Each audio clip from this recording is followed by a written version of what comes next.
Coming to you live from Loch Ness. Loch Ness.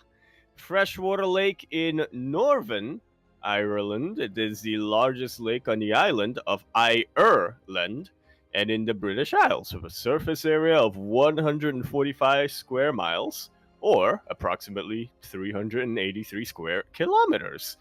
Supplies 40% of the region's drinking water. We are here today with the PondCast. First we got a pond, then we got a cast, number 39. That's when you have the fingers, they're close. 39, one away from 40. I am, of course, as usual, your host, Yaku of Nizaku, and with me today is La Botella de Agua que ha desvelado el conspirador, like _VIP, and of course, we are, as usual, ably produced by Skirpieczkie Rodster Kietore Buduje Kolejki Gorskie Kuro 60 Squad Suzuki. How we all doing? What's up, Yaku? What's up? It's great to be back for another week, another episode of the PondCast. Of course, your weekly dose of StarCraft 2 news and StarCraft adjacent news as well. As this time, it's going to be a little bit leaner, potentially a little bit lighter when it comes to the overall content, which is maybe not a bad thing, considering how long last week's and the week before that has been when it comes to episode length. It is a little bit leaner, but that's because we push back some things to next week. So. True, exactly. But that's a problem for us next week. It's this week right now. We don't gotta worry about that. It'll be fine. That's a next week me problem. But yes, we are here. We are back, and we have once again starting things off when it comes to the week's news. We have this week's GLHF interview. This time with Bruno. Yes, if you thought that the Yon Blue and the MMA interviews were short, you ain't seen nothing yet, because this is the shortest one by far right now, clocking in at just under 15 minutes, which isn't necessarily a bad thing, especially for us here on talking about stuff from this podcast. And of course, I do always appreciate the fact that we are getting somebody who is coming at this from a much different perspective from everybody else. So far, we've only had people who were either players themselves or casters, community or big community figures, content creators, people involved behind the scenes. Bruno, on the other hand, much more of a fan who did come out to Home Story Cup, to hang out and to watch the games themselves. And it was cool hearing about his story, especially from the perspective of a fairly, I don't think it's, how should I put this? A perspective that I think is pretty common nowadays, but one that doesn't really get talked about too much. Somebody who knew what StarCraft was, but only really started following the competitive side during the COVID era. Yeah, I really value this perspective. I really value this interview. You touched on it a little bit. We'll get into it a little bit more later, but I do wish it was longer, as always. As you said, this is insanely short as interviews come, but it was really fascinating to hear his perspective. As you mentioned, something that I think we take for granted just because we were indoctrinated a little bit earlier on into StarCraft, but there was a big boost during the COVID era, right? Like, that was the time when everyone was at home and when a lot of people did actually take notice of StarCraft and started watching, and I think that's something that we don't really pay too much attention to nowadays. Yeah, I like the way you phrase that as well. We were indoctrinated into StarCraft. This is what we grew up in. Which, I mean, not wrong.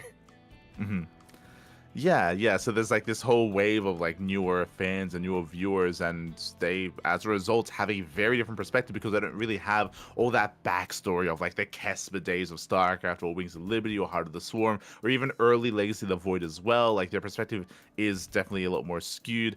It reminds me of you a little bit just because you came in a little bit later and you missed out in the very early years. But this is even more recent, right? Like, they missed out even more, right? So like, they're even more. Now there are people who I can call babies.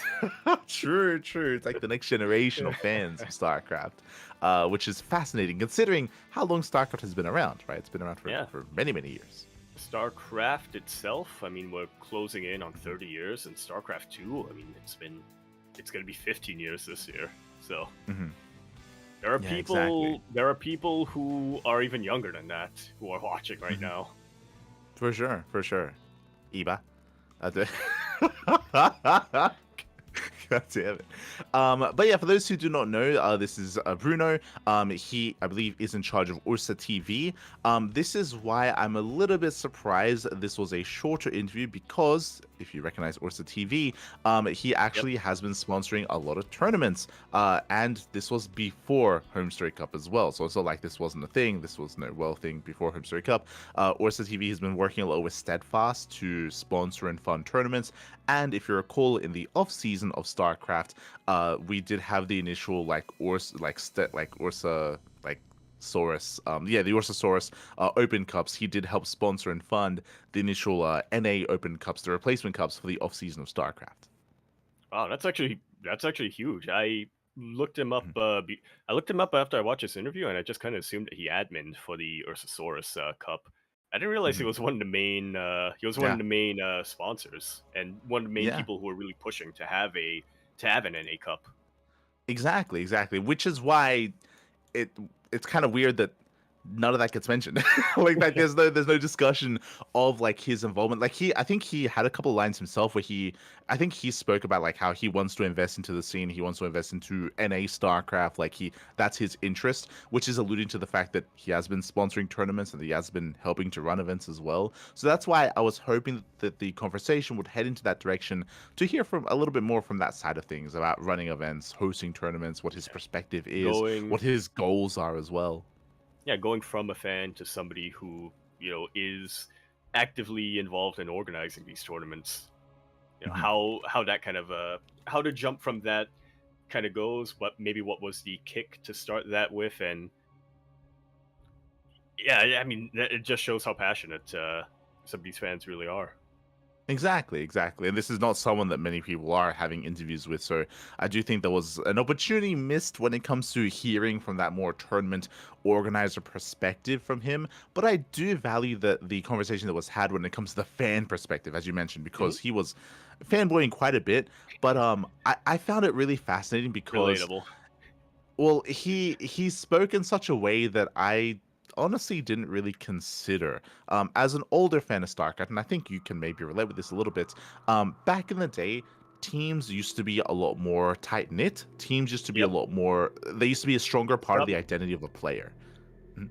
and some of that was of team rules and what the teams enforced themselves, but also some of that was also just because a lot of these players, because they were in a team for so long together, they did just Mhm. legitimately become develop very close bonds.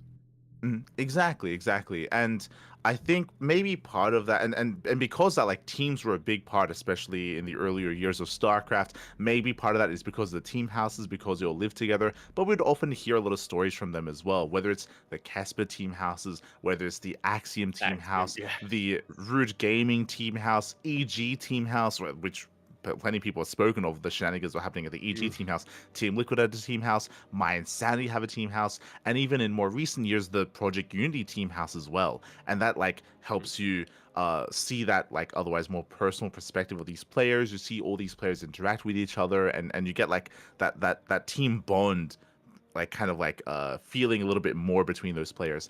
In recent Mhm. StarCraft, we've lost a lot of that, right? Like especially Yeah. with EWC, especially with teams picking up like one player here and there. Like a lot of players are spread out. Like very often you have these friendships and you have these like practice partners. There's still a lot of Hmm. players that they practice with each other, but they're not really on the same team.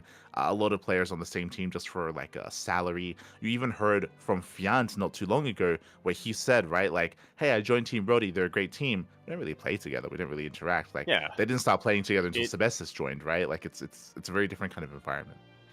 Yeah, it kind of blew my mind. I think I read like a YouTube comment somewhere a couple of years back after the fall of Kespa, and Hmm. when obviously it was a bit more of a Wild West in Korea for a little while. It Hmm. kind of blew my mind when I read something along the lines of a lot of players, they're on the same team, but they don't really practice together. They instead seek out practice partners from other teams who usually based on if they play the same race and things like that. Hmm. Like Yeah. So Prime Pluton Gaming for a little while, I remember hearing that mhm, they weren't the players on there weren't really practicing with each other too much. mhm. Yeah, and that's not. I want to say in modern StarCraft, I don't think that's uncommon, right? Like again, Yeah, like the team is a combination of players. That's true, but like the team aspect has kind of fallen by the wayside over the years for a lot of these teams. Not for all of them, but for a lot of them. But that's why I found it really cool and really fascinating when Bruno comes in and he's like very much so like a Shopify fanboy. And he's like, yo, Shopify's a hell team, yeah. like, they support their players and some of them interact with each other as well, which is true, right? Like Lambo and Yep. Harsum, they make content together, and he was like tying that together, and I have heard It similar sentiments about Basilisk as well. Like there are some big like yep. quote unquote Basilisk fans that support the Basilisk players, and that's really cool. And that's something that It I don't quite connect with as much. I connected with back in the day, back with the older teams, not so much with the newer ones. accent So that's life, why it's yeah. really cool to see that perspective, right? Yeah, as much as I like Team Vitality, yeah, it doesn't quite feel the same as rooting for Axiom back in the day or Hmm. Axiom Acer and stuff back in the day. And Hmm. yeah, I think you're definitely onto something. It's definitely it came across a little bit like and this is a perspective that I think I kind of share a little bit of, but didn't realize that I had it until Bruno actually spoke about it a little bit in this interview. It does seem like he really appreciates the organizational kind of level behind Shopify Hmm. Rebellion Hmm. as much as he is also a fan of the players individually, Hmm. which I which I heard, I, which is what I kind of got from this video, and then I kind of got myself thinking, wait a minute, that's how I feel about basketball teams. That's how I feel like. Okay. That's how I feel about a lot of things. But yeah, I didn't realize it Yeah. until somebody else actually pointed it out. Yeah, it is something that I feel like is a little bit rarer in StarCraft nowadays, right? It's like because I would have associated that with like I don't know, like Axiom or CJ, Mhm. right, or Acer as well, right? Just because they did so much when it came to supporting their players Jin flying to places, and of course the team house environment as well, like their practice I environment, like that was a big part of what they provided. yeah. Nowadays, I that's not really something because there aren't really many team houses anymore. That's not really something that's provided from the teams anymore. yeah. I feel like if we're talking Korea specifically, I think Jin Air Green Wings was probably the Hmm. last of the was Yeah. kind of last of that, and they had a huge swell of support, not just because Rogue and Maru were doing incredibly at the time, but more so because they were the one team that stuck with StarCraft 2 Hmm. after Casper dropped them. Yeah. And then eventually they also had to let go of their roster. And then, Yeah. yeah, it kind of went away. Team NV had a lot of the players from Jin Air Green Wings, but it didn't really feel like the same thing. Yeah, it was different, right? It was different, definitely, and because of that, like I think because like that's something that we saw before, that's something that we're maybe yearning for a little bit. But because newer fans don't Some, necessarily have that kind of backstory, have those it, expectations, like they can connect in a different way to their yeah, favorite teams and to their favorite players, which is really cool. Like yeah. I think it's a positive thing for sure. Just something that I didn't really think about too much myself, like as a StarCraft fan. And we got a little bit of it during WTL when there Yeah, was yeah. me myself. There were some teams that I was like, okay, no matter who they're up against, I'm predicting a full sweep for them Hmm. because Hmm. I really like the players on this team and I'm really rooting for Yeah. them. The Camels, I was really rooting for the Hungry Camels, for instance. Yeah. And then Starving there were some camels. teams, the Starving Camels, yeah. And then there were some teams, no Mhm. names, that I would always root against because I was like, God damn it, they keep winning, and it's time to. I'm not gonna say which team Mhm. that I was constantly rooting against, Mhm. but there was one team in particular that I Yeah. kept rooting against Uh-huh. until they stopped winning. Uh-huh. It doesn't help that they also disbanded eventually, but It's banned pretty but much immediately after they lost. Yeah, yeah, but yeah, I do agree that I mean I think even Lambo's spoken about this before how he really misses WTL because WTL was a time where the team would actually come together as one and strategize and work Hmm. together, and it felt like a more team environment, right? Because they'd be playing on a weekly basis, they'd practice together, they'd talk about their games, they'd talk strategy, about their upcoming opponents, they'd discuss and get advice from each other, right? Like that was something that they could work towards and strive towards, and now we don't have that anymore. So even that, right? Even that you just mentioned, it's like we got that in WTO. That's true, not anymore. So that's also kind of fallen by the wayside. Yeah. But regardless, like it was really cool to hear from his perspective again how much he cheers for the Shopify players. Yeah. Um, And again, I was. Mhm. I was gonna say, and it also felt pretty cool to hear that. Yeah, he is kind of rooting for his hometown in a way, Canada, with Yeah. rooting for Scarlet, and I'm sure Trigger as well, alongside Hmm. with the Shopify boys. I mean, they're all honorary Canadian since Shopify is a Canadian team, and Yeah. Shopify is a Canadian company. So Hmm. For sure. For sure.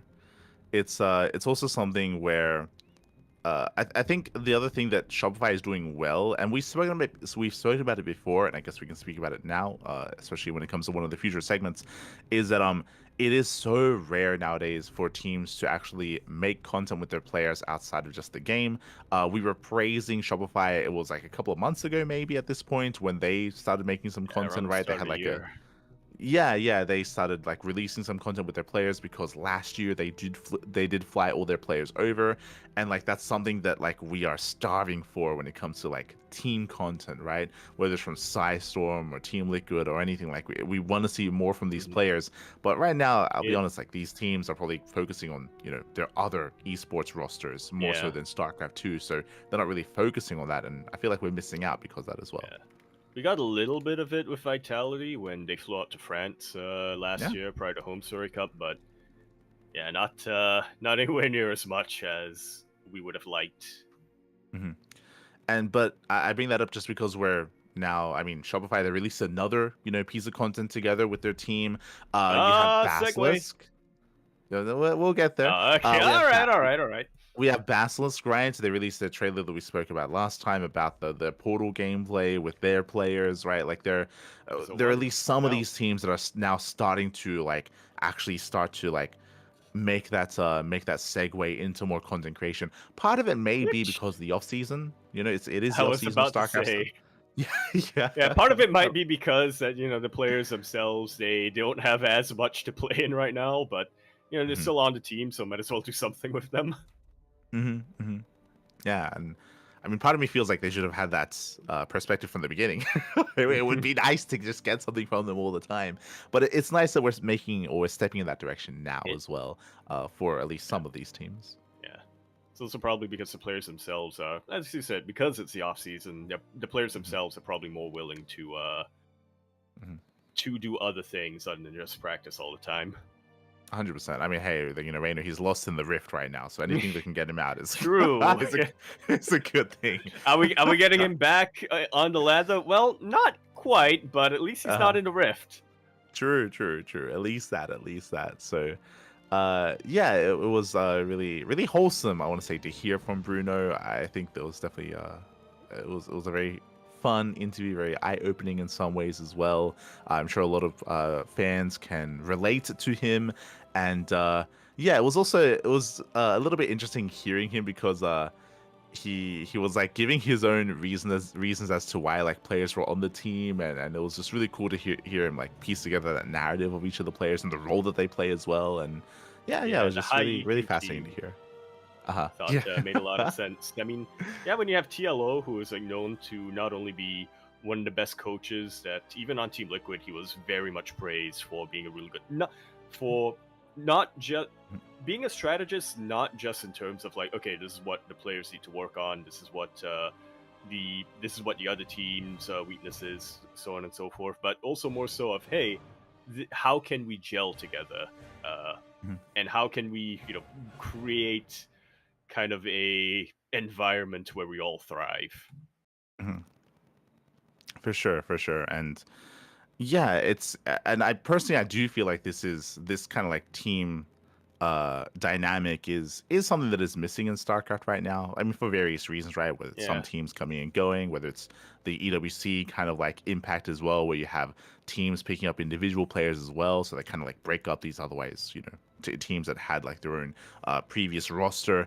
Um, but whenever we do get it, it's always so fun. I was actually getting a little bit of that during casting all the 2v2s. Like we've been having a lot of Hmm. 2v2 tournaments recently, and it's always fun seeing like uh, certain players team up, and it's kind of a rare sight. But like for example, it's always fun seeing like Skills and Laser, like the Team Liquid boys, like they play 2v2s together, right? They play together, they practice together, like they have that camaraderie, and it's amazing to see them play together. It's also interesting whenever you see certain pairings that aren't necessarily together, right? Like Cyril, even though he's teammates with Trigger, they don't play together. Who does Trigger play with? Well, he plays with Clem, right? And we know he's like the mom of that quote unquote team house that they had for a while, right? Yeah. And like that shows how like bonds that can form even in that environment where Trigger, Clem, Estrella, like they were all living together for a time, and now they play Yeah. 2v2s. I'm sure that's a part of it, right? Like that strength, that friendship was probably like strengthened from that Yeah. sort of thing, and so it's always a lot It's of like, fun to see. yeah. It's like last week, Eba was playing with Juby. This week, he's playing with someone else. Who is he gonna play with next week? The drama, Papi, the drama. Let's go. uh, but yeah, it's definitely something that I'm starved for. But it is great to hear from Bruno's Yeah, perspective, at least from that. yeah. I think, I mean, a 1v1 game, it can be pretty lonely sometimes, and also looking from the outside, looking in, it can also seem pretty isolating, many times. So yeah, Mhm. anything that gives us this sort of behind the scenes look where that really shows that, hey, actually there can be some really strong there can be really strong bonds being forged. Mhm. I think it's always appreciated by the community. Mhm. Exactly, and I think yeah, it's something that I think we all want more to like more of, or like we want to see more. We want to see more of this, and I think we even mentioned this last time Shopify made some content. I'm hoping that maybe some of the other teams follow suit. Like with Team Yeah, Liquid, they recently had their anniversary. It'd be nice if we got something, it. from Clem, from Skillus, from a Laser, right, every now and then. I know they're no longer in StarCraft, and they were only in StarCraft for like a couple of months, but I keep thinking back to Talon Esports and Yeah, how yeah. they made they were so consistent in creating Mhm. content with Dark and getting Dark to do interviews or like do challenges that they will put on their social media and things like that. Mhm. If they signed like 2 or 3 players, that Yeah, would be the dream.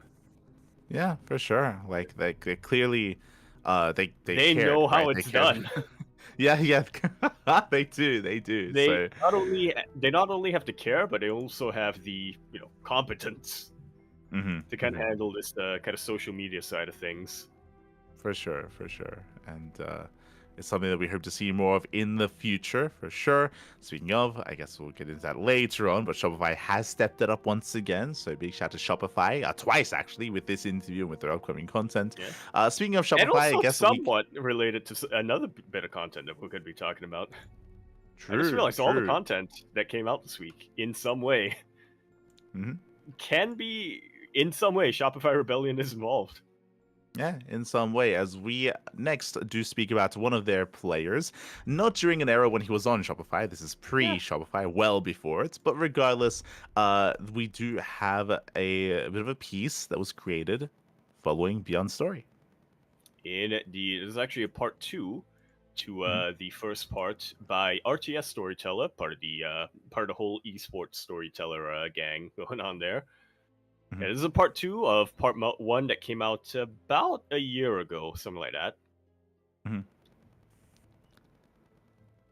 Yeah, yeah, And exactly. yeah, no, I was just gonna say, and this is continuing on from where they left off. This is covering Bjorn specifically in Legacy of the Void, whereas part one was speaking a bit more about Bjorn prior to that. There was more like background information for Hmm. this video. Yeah, and it was really interesting to see. This is almost like very almost documentary-esque, or maybe a little bit more like chronicling the history is maybe a better way of putting it. It's a very different style of storytelling compared to what we saw from Panda Bear Me, for example, or even the interviews that we're getting from Zombie Grub. It's definitely very different stylistically, but it is kind of chronicling Bjorn's rise. I believe that this is covering the era after Bjorn had won GSL. So I think the Yep. GSL part was in part 1. This is post that. This is the lead up and Oh, you're the right. conclusion of BlizzCon. Yeah, I missed that. It kind of blurred together in my head, but yeah, that's how I would recommend watching these two, is just watching them back to back because they flow really, really well. Yeah, for sure. So we I'm had this part 2. Oh, go on. I'm trying to remember now. Was it in part 1 or was it in this part where they went over? Because that was something that I kind of appreciated from. Again, I don't remember if it was in this video or in part 1. It's something that's not always necessary, and in some cases, I think it can be. In some cases, I think it can also feel a little bit out of place. But for this particular video series, it was very useful to have. There was one segment talking specifically about, why was Bjorn able to excel in Legacy of the Void compared to previously in Wings of Liberty and Heart of Swarm, where he really seemed to. I mean, that was the extent of his slump, right? That was when he was barely competing in anything and barely making it in our groups and stuff like that. He had retired basically, like he Pretty had much, straight yeah. up like Yeah, um, and yeah, I was just gonna say, I really include that little bit of analysis that was. Again, I don't remember if it was part 1 or part 2, but hey, we might as well talk about the whole series, both of them together, because we never spoke about part 1. So It was in part 2. It was in part 2 when he went there we over go. kind of his rationale for it. So it's all related. It's all good. Very quickly, of course, as we wrap up the previous segment, shout out to Zombie Grub. Of course, this was the Zombie Grub interview with Bruno for the GLHF series. I believe she is planning to release one every single week, so we'll be here to cover it on a weekly basis whenever there is a new episode. That was, of course, from Home Story Cup. But yes, up next is that esports storyteller Bjorn segment. And yeah, it was really. I also appreciate the context, right? The context that was provided on Bjorn. On top of that, I appreciate that he included the lead up. I think he spoke about Bjorn's performance at Kesper Cup. Sorry, not Kesper Cup. The cross finals. SSL, yeah. SSL, Yeah. cross finals. Exactly, because Bjorn had won GSL, he qualified for the cross finals. For those that are curious, back in the day, there used to be cross finals because there were two big leagues in Korea. There was SSL and GSL, and the cross finals would pit the I believe semifinals or the finalists against each other. And extra context for people watching right now: the SSL was for StarCraft 2 and not for Brood War. It was not called the Super Star League. It was called something else. Sport TV. There've been a lot of. It was the Sport TV Star League. That's what it was. Yes. There's been a lot of SSLs over the years. True. I mean, to make things a little bit confusing, is that the Sport TV Star League, they had their SC2 League and their Brood War League as well. True. Because they released their Brood War League when Remastered came out to feature it. So they did have both running concurrently. Yeah. So it was really cool to see to see them go over the cross finals first. Then it led into Bjorn's performance at BlizzCon at the World Finals. And again, it was a very different style of storytelling, just because it does feel like they rely a lot more, or at least the RTS or esports storyteller relied a lot more when it came to just showing the clips and just letting the games play out. He would maybe give like a brief description as to what's going on and a brief overview, and then just let it play so you could just see things yourself instead. It's very much example, explanation kind of a style of narrative going on here. He would come in and say something like, "Oh yeah, Bjorn was able to leverage his micro potential or whatever. This was a map pool that really allowed him to shine or whatever."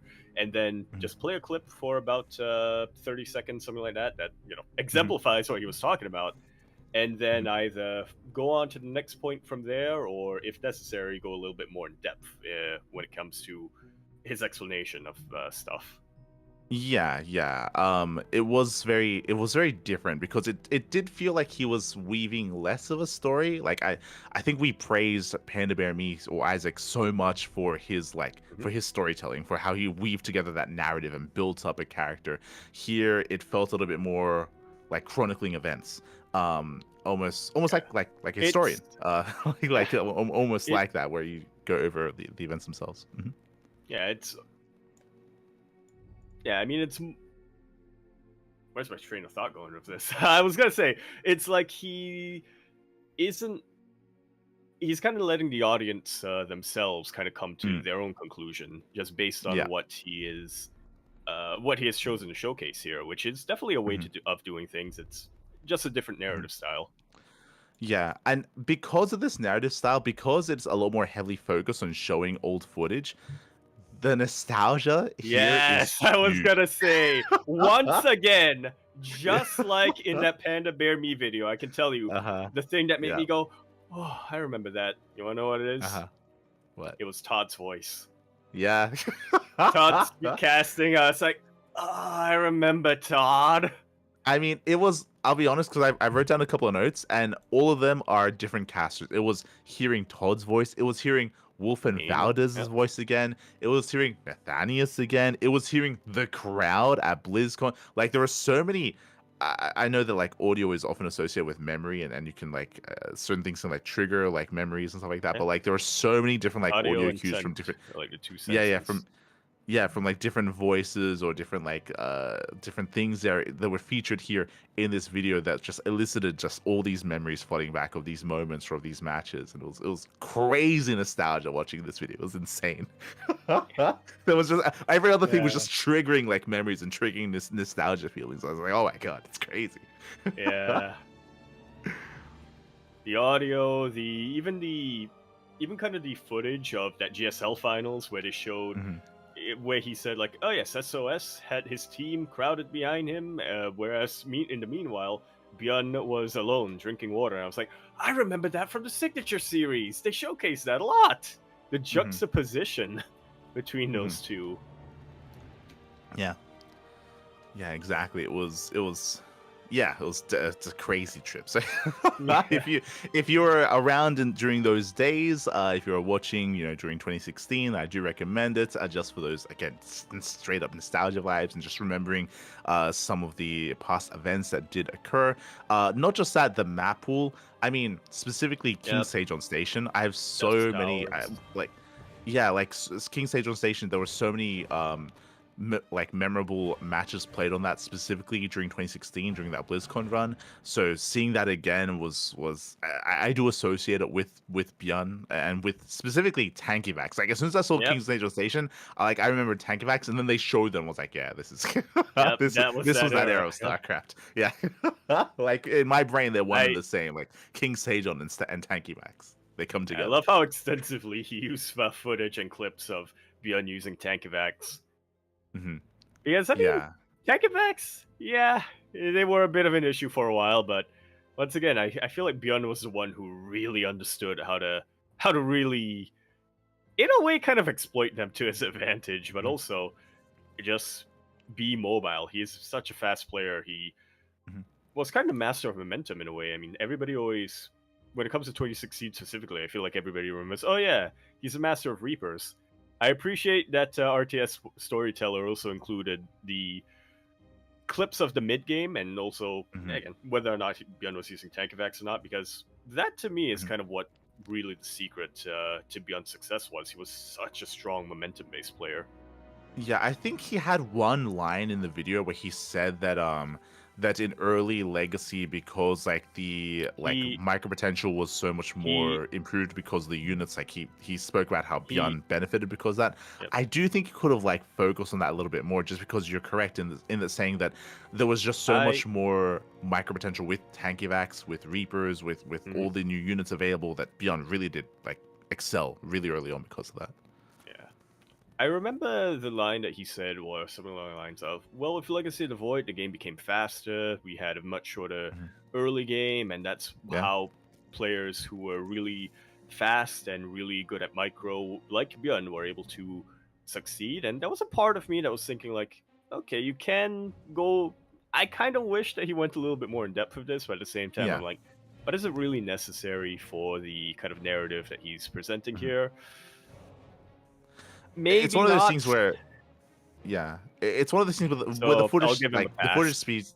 Yeah, the footage speaks for itself, right? Like he may Exactly. not have, Yeah. yeah, he may not have said it, but like it was visually shown, right? You could argue that maybe you can still like lay it on a little bit thicker there for the audience to hammer down that point. But if you can watch StarCraft, if you can appreciate it, if you can see the work and everything that gets put into it, then that is going to be apparent to whoever's watching, 100%. Mhm. And yeah, I agree. It was really good that he did showcase all those moments. I did find it interesting. He didn't showcase all of the matches. He was very much so. It felt a little bit cherry picking because he was picking, especially in the Dark series. He skipped over the game that Dark won. Like he was only focusing on the games that Bjorn was winning in his Yeah, he was moments. like, "Oh yeah, Um, Dark took a 2-0 lead," but that didn't yeah, really show too much yeah, from it. And yeah. it's like, but again, the thing about that is you have to ask, do I need to show the dark footage? And if you're gonna come up with a strong argument about like, okay, here's how Bjorn overcame what Dark was Mhm, doing, or here's how Bjorn really, prevented Dark from getting to that stage, or things like that, then that I think is the scenario where it is necessary to show the mhm, games that Dark won. But he didn't yeah. really do that here. So again, Mhm. I guess it wasn't that necessary. Yeah, yeah. He did it a little bit if you remember because he he tied it together with the cross finals because Bjorn did lose to Dark in the cross finals. So he started with that, which I think was a really smart decision. I really liked that. I really enjoyed it. Hmm. Just because it leads into what you're saying, right? Like it shows the struggle, it shows like something that Bjorn overcame, which is something that you can get behind and something like that can be really powerful in a narrative that you're telling. Which is also why I think it personally, I think it would have been important to have shown that and to maybe have gone into a little bit more of an Yeah. explanation as to That, maybe some of the strengths of yeah. Dark Yeah. or something that Dark Beyond was struggling with and that he Hmm. overcame right in those finals. Yeah, that's definitely something that can be done very well. That can be Mhm, done very well, but you can't you're doing mhm. when it comes to piecing that narrative together. Yeah, It would have exactly, been exactly. nice. Yeah. Hmm, hmm. But yeah, it was just crazy to hear and to see all this footage once again. Definitely like gives you the vibe to like even watch it yourself again, right? It's like it's like man, I want to maybe I should just crack open that old like 2016 VOD and then try to tune in That again. series versus TY. Oh boy, True, that was some true. top It's tier good. TPT. They also Yeah, had a game on yeah. Dust Tower, so it's like, yeah. Yeah, yeah. Good old Dust Towers. It also did feel like a little bit bittersweet as well, right? It's like you kind of spoke about it, hearing casters, very historic casters in StarCraft that aren't really around anymore, Yeah. whether it's Wolf, Valdez, Todd, Nathanius, right? So it was really, really cool hearing them again, and maybe once again in the future we'll see. But yeah, do definitely check it out. Again, this is part 2, and he did allude to a part 3 later on, so there's definitely more to come True. from Bjorn's story. The Beyond trilogy. Yes, yes. This also reminds me. I don't know if we brought it up. I think you're aware of this. But after we posted our podcast episode going over Isaac Unsu. Su, Yep. yeah, on Su, he did respond on Reddit saying that he was working on a Beyond one, Yeah. which I ah, I saw this posted and I didn't see who uploaded it. And I was like, oh man, that took Isaac way quicker than I thought. And I clicked on video and I'm like, man, Isaac sounds weird today. And I'm like, oh, this is somebody else, right? yeah, yeah. But like it makes sense because if you remember at the time of going over the Stu documentary, like we had a short discussion about like all these other Yeah. stories that deserve to be told because there are just so many of them in StarCraft, and one of them was Bjorn. So it is Yeah. really cool to see that I the RTS storyteller is stepping into that as well and covering mhm. Bjorn as well. I still think to this day, Beyond being the first teamless GSL champion and the first teamless. Well, I guess he wasn't teamless when he won BlizzCon, but the Mhm. narrative was there. I still think that has such a high potential to. I mean, a lot of people are making documentaries now, but if anybody wanted to make a biopic, Mhm. I think you could get people who aren't even that into esports to watch it. 100%, 100%. I'm sure people that aren't too into esports. I mean, they even watch like the Signature series, right? Like it's just really cool to see the story of someone and get behind them as well. Like there's definitely a lot of Yeah. value in that. And yeah, Beyond is definitely ripe for that sort of story. Same with Oliveira. Like, all right, we can get into it again. There's a lot of players out there that Cyril, yeah, Cyril, Clem, of course. Clem. But there's glad to see that the definitely French community is producing stuff for Clem. exactly. There's a lot there, and it's great to see RTS Storyteller jump on Beyond currently. And again, best of luck when it comes to the rest of the story that he's going to be telling coming into part 3 as well. And of course, best of luck to Isaac when it comes to his coverage of Beyond. And of course, hope to see more players kind of like targeted in the future and more stories told. You know what? This player wouldn't be suited for a documentary, but I think you can make a really good mystery for Max Packs. Like a mystery thriller. Who is this guy? I mean, I do think there's probably the problem with like a documentary for Max Packs is that the footage you can use is very limited, right? You're limited to games. That's why you can't make a documentary about him.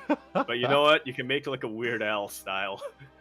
Thingy. I mean, I think you can. So recently, I was actually watching some old episodes of the Pylon show. I remember I was watching them just so I can get a better feeling of like the format of this show, the visual look of the PondCast.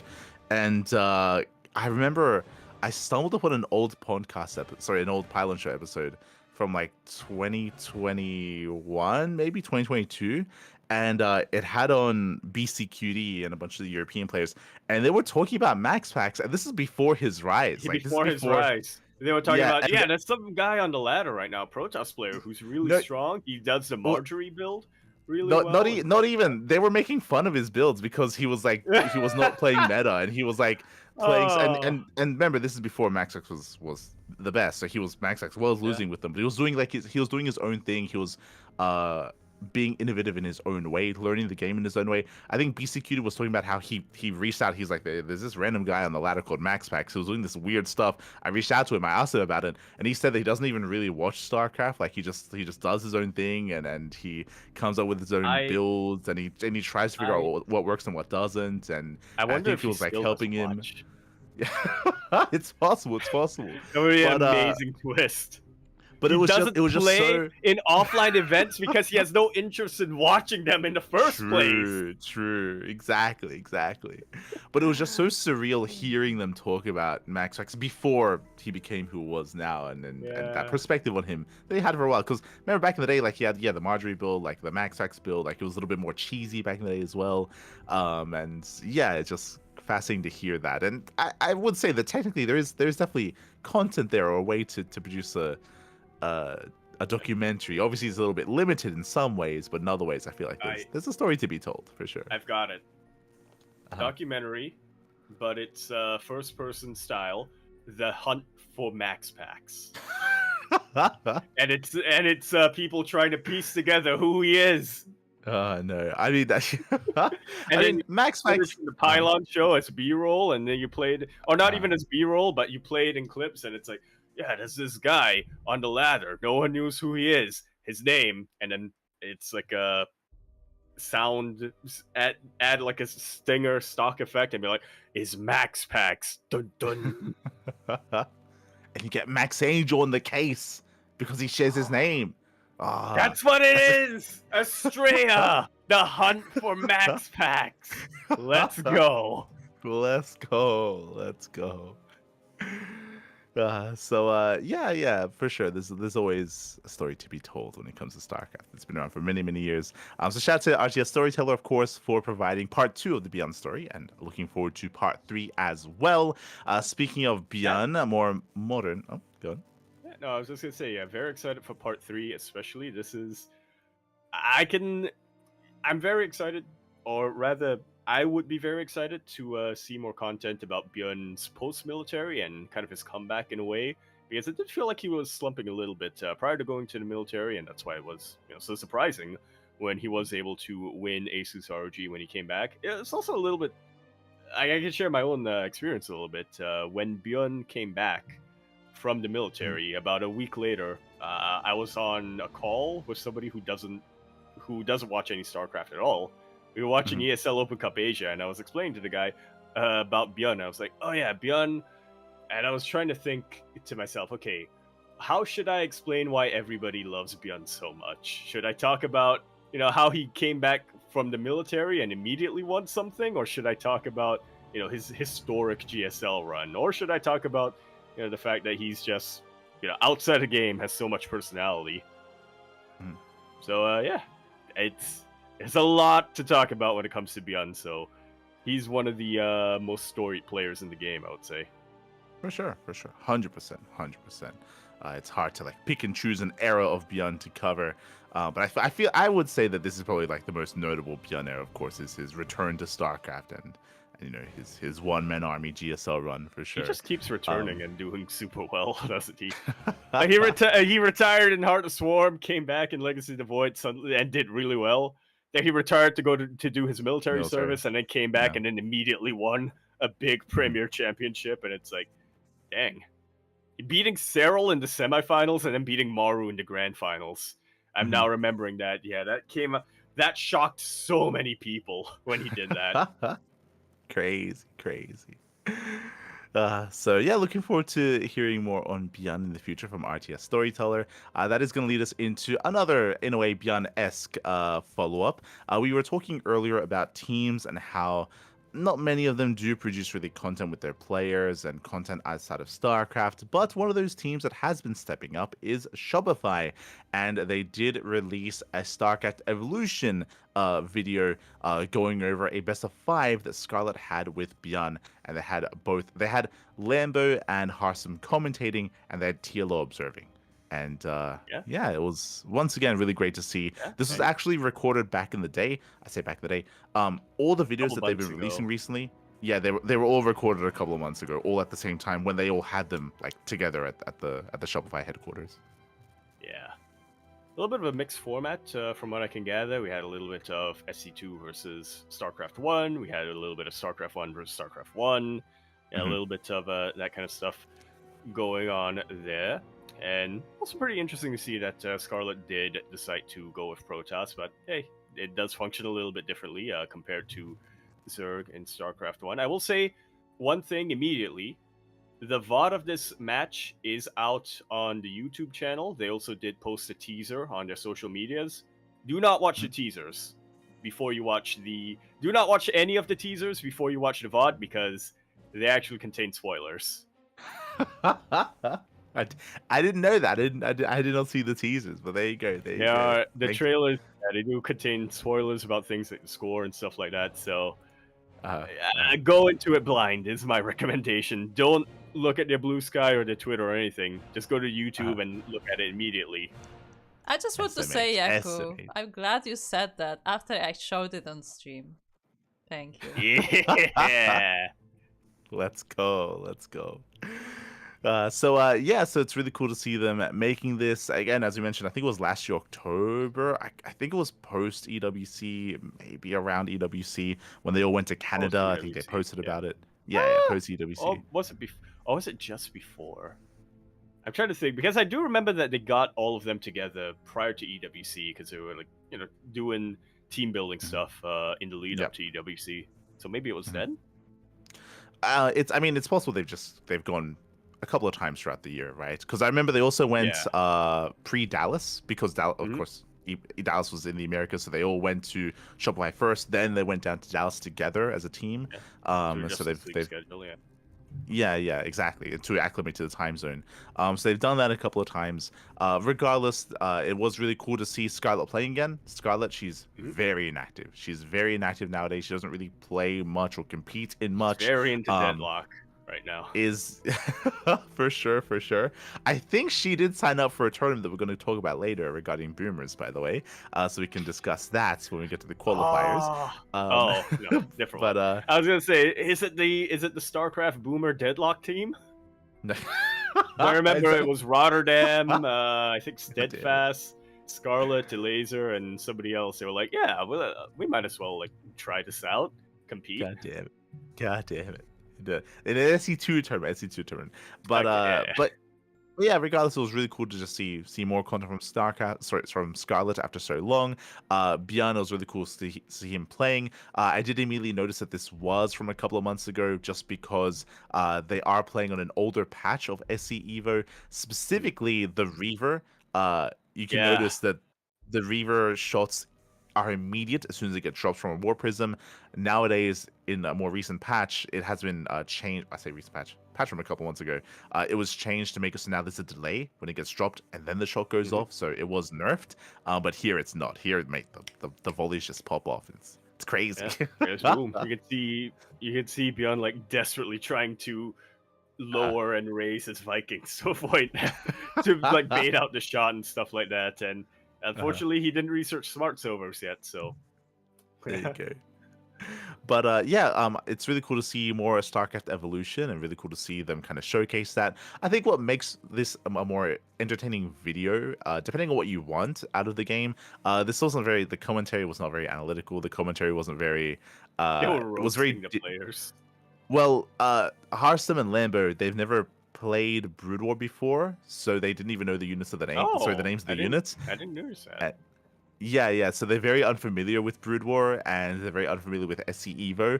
Harsum, he did say that he did play a show match with, or he did play some games with Grubby. So Harsum was a little bit more familiar. So Harsum was kind of like leading Lambo through it. Like Lambo, he's like, hey, what's that shuttle thing called? And Harsum's like, oh, it's called a shuttle. He's like, oh, like stuff like he was like it's like he was It- teaching Lambo a little bit about Brood It War. was like when you had me cast SC Evo that first time. There you go. That was after you had played the first campaign though in Brood War, so you already knew a little bit coming into it. Did I? True. Yeah, I that's think. fair. Yeah. I did play through all of the campaign yet when I casted SC Evo, but I played like the first 3 Terran missions of the campaign. Yeah. So, yeah. But so yeah, there's that, and there's also, because TLO's observing, every now and then he does like a Kuro from production where he like unmutes and he like fact checks them or just tells them something to inform them as to something that's happening, just so they know. Yeah. Okay, guys, these are called spider mines. They are not they're not quite like widow mines in some ways, but in the most important way, they are like widow mines in that they can delete a mineral line. I haven't watched through the entire VOD, but I hope I hope that explanation goes in at some point. Yeah, there's a couple of moments like that, and yeah. So it's a lot of fun. They also do like kind of make fun of some old Brood War things as well. You have moments where like, Harsum's like explaining to Lambo like, oh hey, like if you wanna scan, you have to actually build an add-on on the CC, and depending on where you spawn, sometimes the add-on is in the mineral line, so it does make inefficient mining for the Terran player, and they're just laughing and they're like, that's so stupid. They're like, this is awful. Like, why we fixed this in StarCraft 2, and there's a lot of that. I mean, for the CC specifically, yeah, but add-ons are always spawning towards the bottom right. So true. It's still an issue when it comes to walling, when it comes to protecting your add-ons. Yeah. But yeah, that's kind of what to expect from this video. So it's very entertaining, very fun hearing the banter as well between them, and they, as you said, they do roast the players as well. Like, they're all good friends, but they do roast Scarlet or Bjorn from time to time. It's a very, very, very chill kind of like broadcast, a very chill cast of the matches. Yeah. Less serious. Next Home Story Cup, I hope that there is a SC Evo show match. Yeah, that'd be fun. That would be fun. Say you'd they actually have one at WCS Dallas, didn't they? But that was a team game show match. It was. How would you do it? Would you have the Zoomers play or commentate? Well, in the words of Scarlett, when she captained Team Texas, during the show match in WCS Dallas, referring to the other team, consisting of Clem, Creator, and I think I want to say Trigger, possibly. They're younger than Brute War, so they have to experience Brute War and the pain. True. So yes, I agree with Scarlett. The Zoomers have to play the StarCraft 1 races. There you go. I think that'd be a lot of fun for Home Story Cup. I think we spoke about this a little bit before, but Home Story Cup has mellowed out a little bit over time. Like they used to have like a little weird fun content, like they'd have like Hearthstone Then interviewing Take like in the bath together and all this they other were very like unhinged yeah. for a while, and then they They were became part of willing. the ESL Pro circuit, so they had to tone it down a Mhm. bit. But hey, Yeah, yeah. no more pro But circuit now they've anymore, so they're free. yeah, they've broken out of that. So I think there's opportunity to have some fun with some of that stuff. So I do hope to see some maybe show matches in the future. Regardless, check out the video. Again, it is just a best of five between Beyond and Actually, Scarlet. So one series. you know what? We spoke a little bit about this last week. You know what it needs to be? Two Zoomers. Okay. They're playing StarCraft 1 races versus each other, Okay. and they're being backseat gamed Uh, by an older player who actually played Brew War back in Yes. its heyday.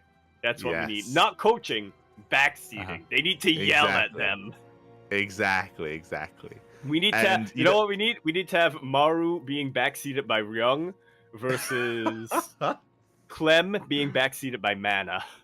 Yeah. I think mine will be a good one for that one. 100%. You can do the same thing with Warcraft 3 Evolution, right? True, Because yeah. I think that'll be more You're gonna have drastic because Hearthstone players as would the have- backseater. yeah, Hearthstone backseater. Roddy, he'd be a good backseater, I think. Oh yeah.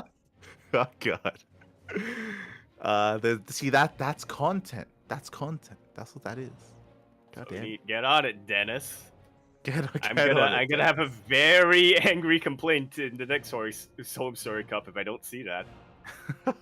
I think I feel like if you pitched it to Dennis, I think he'd go for it because if you remember, he was big Yeah. in Warcraft 3 Yeah. back in the day. I think he was a player, if not at least a commentator for Warcraft 3. So Dennis, he's big Yeah. on that, big. Yeah. So Dennis big on that. Oh, he's also open to just fun ideas and stuff. yeah, for sure. So fingers crossed. But with that is going to be wrapping up our initial content for this week. Now we get into the tournaments themselves. Up first, we have another Passion Craft Emerging Stars. This time, number 8. Yeah, I was gonna say not 8.5, but I realized that was a different.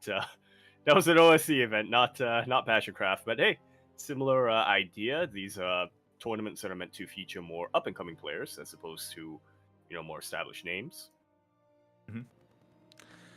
Oh yeah, exactly. So it is always great to keep an eye on these events because they do kind of feature these up and comers, as you mentioned, and there are definitely some notables, some otherwise less notables, and it's great to get an idea on the state of play, the state of the semi-pro scene, to see who's on the rise, who isn't.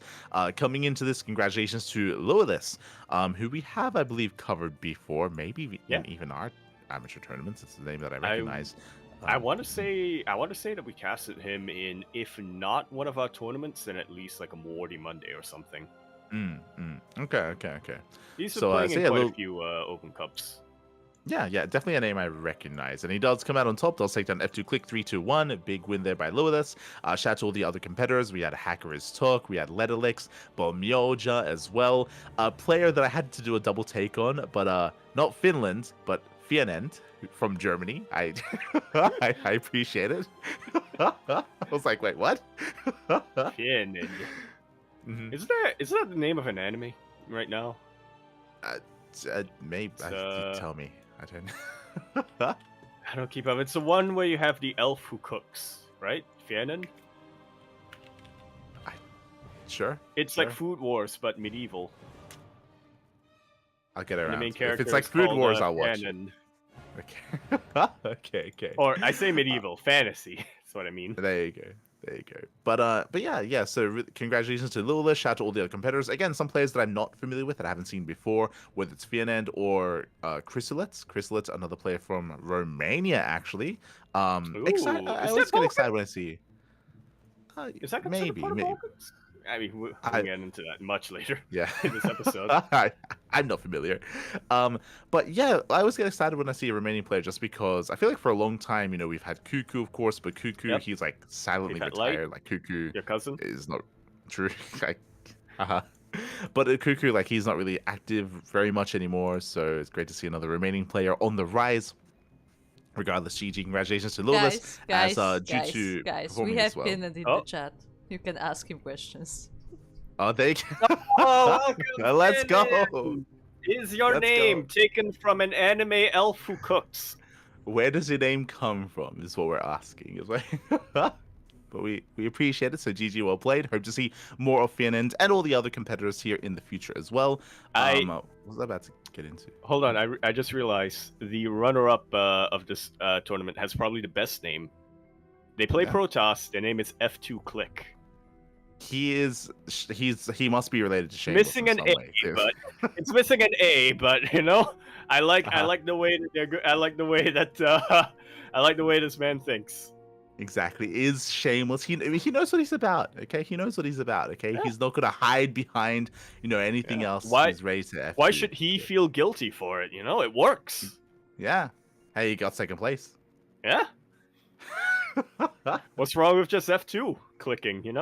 Exactly. Wait, but when he says F2 click, does he press F2 and then he right clicks, or does he mouse over the F2 button and then left click on it to select all his army? I like to think he clicks. on the on the F2 button. Oh god. But regardless, congratulations to Lulis as he it does qualify for Elite Rising Star number 15. He's going to be part of that event. So we do look forward to seeing more of Lulis in the future in the ROC tournament. Indeed, we shall. And before we move on to the next tournament, we do have information here. Thank you very much, Fianen, for the confirmation. It's not actually from an anime elf. It's from Yu-Gi-Oh! Yeah, which is kind of an anime. I mean, it was an anime. Yeah. Fiends and Ends. I'm German, and as a child, I had Yu-Gi-Oh cards in English, which were Fiend type. Let's go. That's really cool. That's a really cool origin of the story. Definitely unique as well. Definitely unique. I don't know what that means. A Fiend type. Yeah, it's a Fiend type. Is that like a fat Pikachu? It's not like quite. No, I guess or... that might a Pikachu might be a fiend. True. Really cool to hear. Really cool to hear. Thank you so much. As that leads us into not quite. That leads us into our next tournament. That leads us into the Circle Derping Platinum Heroes Edition number 4. If you recall, the Circle Derping is an FFA style tournament, a Beast of the Hill style tournament. If you remember, Yaku, it's that format where every couple of minutes a point in the center becomes active, and whoever is left standing controlling that point does win the round. So every couple of minutes a point becomes active, and they will fight for the point. I remember that. I remember us having some very interesting discussion and strategizing around that. I'm still trying to piece together, where does the beast come in? Oh, it's because if you're left standing, you're the beast, mate. You're the beast. Oh, let's go. You're not the king. You're the beast of the hill, mate. Let's go. You're an animal.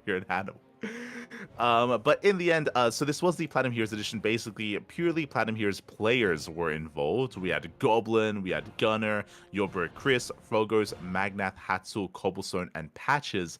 And what I appreciated about this edition of the tournament, in the previous edition, they were rotating some players. Basically, it was like almost open signups, and they were trying to rotate to get more players involved. Here, it was a little more exclusive, but it meant that there were storylines that were kind of building up throughout the FFAs. When it comes to friendships, partnerships, drama as well between the players, some animosity after a couple of games. It was crazy. It was beautiful. Conspiracies. I love it. Oh god.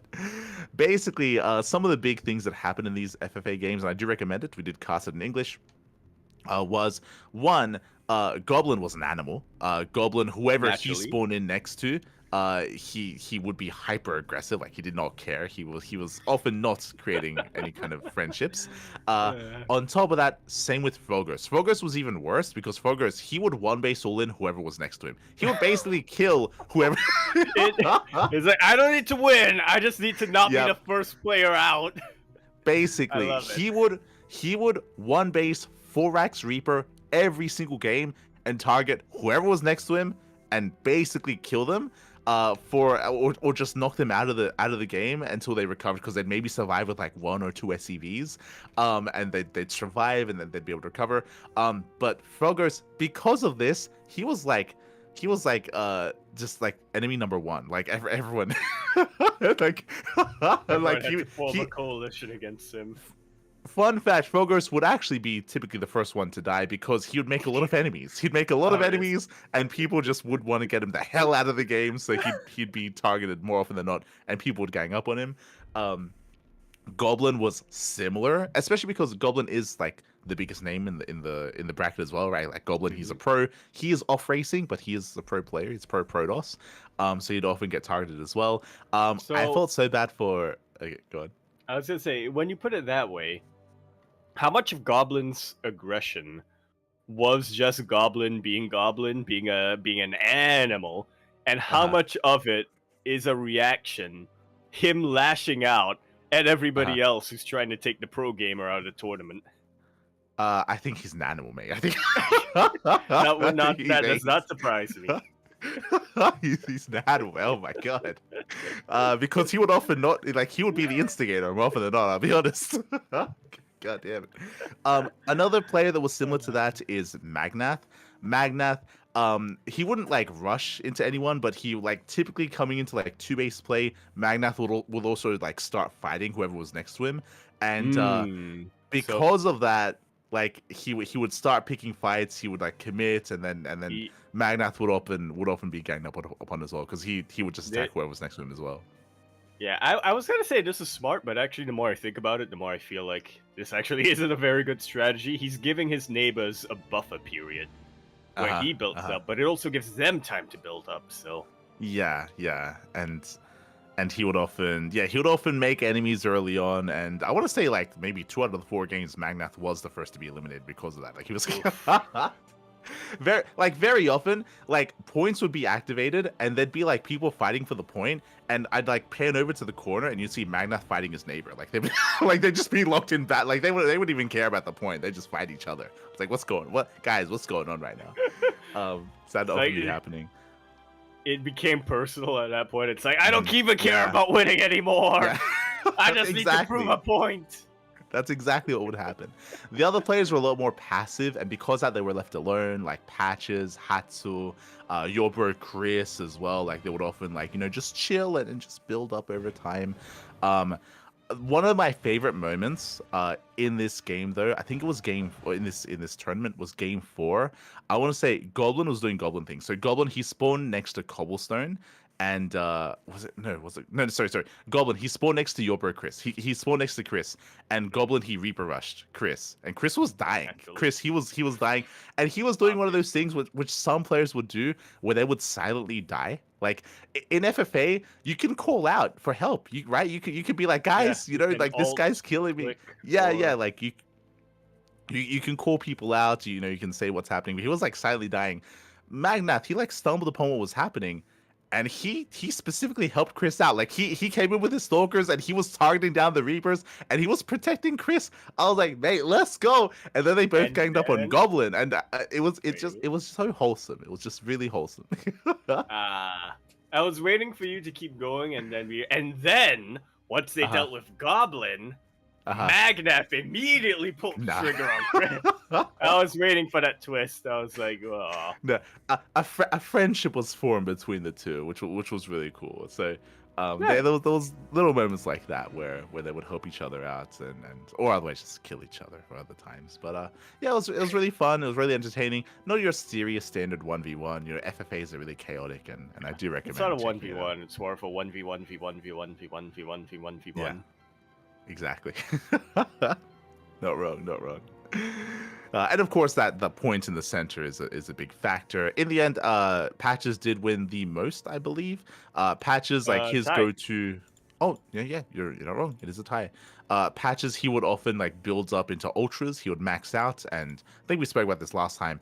But basically, he would wait for like 10 seconds before the point would be active, and he would just roll in and just A move across whoever was standing on the point, and just bully for the point. Basically, he was like a football player, basically. Yeah. Dive, tackle, let's go. Get out of the way. 100%. He was the juggernaut. He was the juggernaut, essentially. Cobblestone was a little bit different. Cobblestone, he would build up a Protoss Death Ball army, and instead of like barreling his way through, he would be Demour. He would basically go like Massive Mortal Archon Colossus. He would I stand on the point, and he would just Yep. sit there and take dig it. And his heels in. he would just command the Not point. let not let the ultra what are they called? Linebackers just Yeah, push him off that point. exactly. It was crazy. So that's those are the two that did end up tying for first place. And again, a lot of alliances were formed. Gunnar was a weird one. Gunnar, the Ukrainian Protoss player, oftentimes he would have like the strongest army in the game, but Gunnar was very rarely actually fighting for the point. He was, I'll be honest, more often than not, he did actually form a alliance with Cobblestone at a couple of points and a couple of times, and he would be like tanking everyone else, and Cobblestone would just be eating up points. Like, like I was at a certain point, I'm like, mate, you could win right now if you wanted to. You could like come in and you can take Cobblestone down, and yeah, Gunnar, no, like he never turned on Cobblestone. Never turned Gunnar, on it. that's a guy who knows what he wants. Yeah. He knows what he's content with. Why risk losing it all by fighting for the point when I can just, help out the guy who will eventually take the point and then maybe get something out of it? Maybe. Maybe. But yeah, Gunnar, he definitely had a more unique approach to a lot of these games, and yeah, well, again, more often than not, he would end up with like Sky Toss and like a terrifying force, and he'd be bullying people around, sure, but he never really fought for the points, and yeah, never really won anything as a result. So, GG. Yeah. So yeah, do recommend. Yeah, do recommend checking it out. Again, it was a lot of fun, very refreshing, especially if all you're tuning into is 1v1s. Otherwise, we can jump into some of our regional events and show matches. Indeed, we can. We're going to be starting with, I think, the only SC Evo tournament that we have. Wait, no, we're not talking about it. No. I forgot to close this tab. Never mind. Amantes. Yes, we're going to start with Amantes this time. We'll talk about SC Evo next week, so be prepared for that. Amantes, the Brazilian tournament, where for the first time in a very long time, we actually have a little bit of a different champion this week, or a different finals at the very least, as yeah, we did have Master winning the whole thing, which isn't too much of a surprise. He is the best Protoss player in all of Brazil, and arguably the best Protoss player in all of Latin America. But usually, we'd expect somebody very different to be his opponent. Instead, this week, he faced Kamikaze, a Terran player. Yeah, so we were missing a couple of our regulars, right? Like, because I stand by you 100%. Master, he is the best Protoss in Brazil, arguably the best Protoss in Latin America. But who are the other typical contenders? No Inexorable, no Eric. Inexorable, Eric, and Shakti as well. They are all missing from this event. So without those heavy hitters, Master, he had a much, much more dominant run. Master, he did not drop a single map throughout the entire tournament, showing that without one of those other big contenders, Master, he's unstoppable. Yeah. He is a master. Yeah, exactly.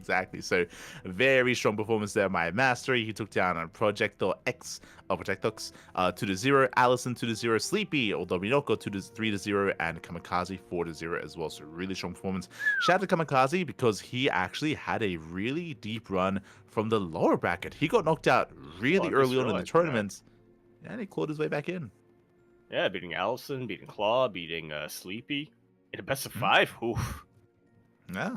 For the lower bracket, it's a best of 5. Oof, but I guess that makes sense. Amantes is more of a monthly thing as opposed to a weekly, so. It's also a two-day event, right? It's like 2-day event. So, oh, true, yeah. Yeah. So upper bracket day 1 and lower bracket day 2. So yeah, GG, well played. Shout out to Master, congratulations, and a shout out to Kamikaze for getting that second place as well, for clawing his way back into that tournament. As you mentioned, this is a monthly tournament for the Brazilian scene, so we'll be back next month with the next Amantes de StarCraft. We'll see if Eric and Inexorable and Shakti do take part in the next event, as that leads us into our next tournament. This is something that we have been covering this week, near and dear to my heart. This is the HSL, the Hispanic Star League. This was a big initiative that the Spanish-speaking community did bring together. I'm specifically saying Hispanic, and I'm specifically saying Spanish-speaking because this does include Spain. Spain is, or Spanish players from Spain are also included in this tournament. Also, I should emphasize Spanish-speaking because Brazilian players and Portuguese players are not a part of this tournament. I was just about to say, get dunked on, Portugal. I mean, they got Amantes, right? They got Amantes. We got Amantes. You know, they go play for well, the Giants Cup, Brazilians you know, have Amantes. exactly. That's what I mean. That's what I mean. So they yeah, Portugal, feels you Portugal. get nothing. Feels Portugal, man. Feels fine. Aye. But yes, it's the Hispanic Star League. This, I believe, was began by Bond. Bond is a content creator from Spain. He does content on YouTube. He does some casting as well, and he did end up collaborating with some Latin American and other Spanish casters and content creators, Enki, Protocito, Sitasca, and the Novak, and together they were able to organize and crowdfund this event. This is kind of their first big endeavor. I believe there are plans for a season 2. They have come into a couple of, hiccups here and there, as again, this is their first big tournament, but it's a big initiative, a lot of support behind it, and a really, really cool initiative as well. Yeah, and it definitely makes me glad to see all the signups, all the participation that we've had here. It's a really good sign that Latin American StarCraft 2 is still going, maybe not as strong as it used to be, but still going, and it's still being built on all of the passion by all of these fans. There are definitely names here that are recognized, but then there are also a couple of new faces here, which is a fantastic sign. Oh yeah. When it comes to the players, just to touch on what you mentioned, I think what is a little bit bittersweet here is, as you mentioned, like the Latin American region was huge back in the day and has shrunk quite heavily over time. The majority of the players have retired, 100%. The majority of the players have retired and they have stepped away. But this HSL, in a way, has reinvigorated some of them, and they have returned. We did end up casting Group A to D this week, and there were a lot of players that I was like, hold on, like I haven't seen this guy in a long time. When was the last time he competed? And for a lot of them, it's been like 5 years. Like, it's been a long time. Like Bombilla, like he last competed many years ago. Players like even Akedon and Special, like we spoke about Special. Yep. Special, he's sort of retired. Special does not really play in anything. Akedon, I think Special, his last tournament was EWC July of last year. Akedon, his last event was October of last year. Doesn't sound like a lot, but October of last year, that's like almost 6 months. Like it's been a long time since these guys have been playing. So like it's one of those things where, specifically for Akedon, I was afraid that he had silently retired. I was afraid that he had just stepped away and just never was going to come back. But he's playing in this tournament. It's giving these players a reason to play, to compete, and to improve. For sure. So something to look forward to. 100%. Going over these groups, again, we'll be going over the first 4 groups. The other groups have yet to be fully played out. These matches are played ahead of time. Replays are submitted, and then we do cast via replays. A lot of the players have to actually play out their matches themselves, so we'll be going over the rest of the groups next week once they wrap up. But for now, the first 4 groups have concluded, and Group A, featuring one of those very players, Special. He's back, and this is his first actual tournament that he's playing in quite some time. In my head, Special is here specifically so that he can go up against Cham. Specifically, he still has a bone to pick with Cham from that 2v2 tournament. He just wants some revenge. Yeah, there you go. It's possible. It's very possible. That's the plan. So Special, he did come out undefeated in his group in first place, which is to be expected. Even though Special is very out of practice, even though he doesn't really play or compete much, he's still very much a legacy player, and he still has retained a lot of that skill. And I'm sure for this tournament, he has maybe hit that ladder once again and is getting back into form. So really cool to see Special again. The other players I'm very unfamiliar with. Again, in general, a lot of the players from Spain I'm not too familiar with in general. So this is a great way to be introduced to them. Again, they don't even have any Wikipedia pages, so they're a lot more up-and-comers or kind of like semi-pro players. Fair Spitter did come out in second place. And Luna, Galahad, and Kevin ECU don't quite make it out of the group. Is that ECU short for Ecuador? I think so, yeah. There you go. It's so you don't confuse them with the other Kevins. Exactly, Kevin. Not from Ecuador, You know, though. The other one. The other one. Yeah. Yeah, Kevin. Okay. So shout out to Luna, Galahad, and Kevin. Again, Kevin from Colombia, Galahad from Argentina, and Luna from Spain, as they are eliminated in the group stage. Coming into Group B. Sorry, from Ecuador. My apologies. From Ecuador. You had me mixed up for a second there. I was like, wait. I was thinking of the other Kevin. Is ECW not? Yeah. Yeah. All good. Did I say W? I meant U. I know I said W. All good. That leads us into Group B. Group B, I don't know if you noticed, Yaku. There's something different about Akeron. Yeah. That's he's been having a couple of baguettes, it seems. A couple of croissants. Getting a little bit of that Clem in him. Because that is not Terran next that is not the Terran symbol next to his name. That's in fact a Protoss symbol.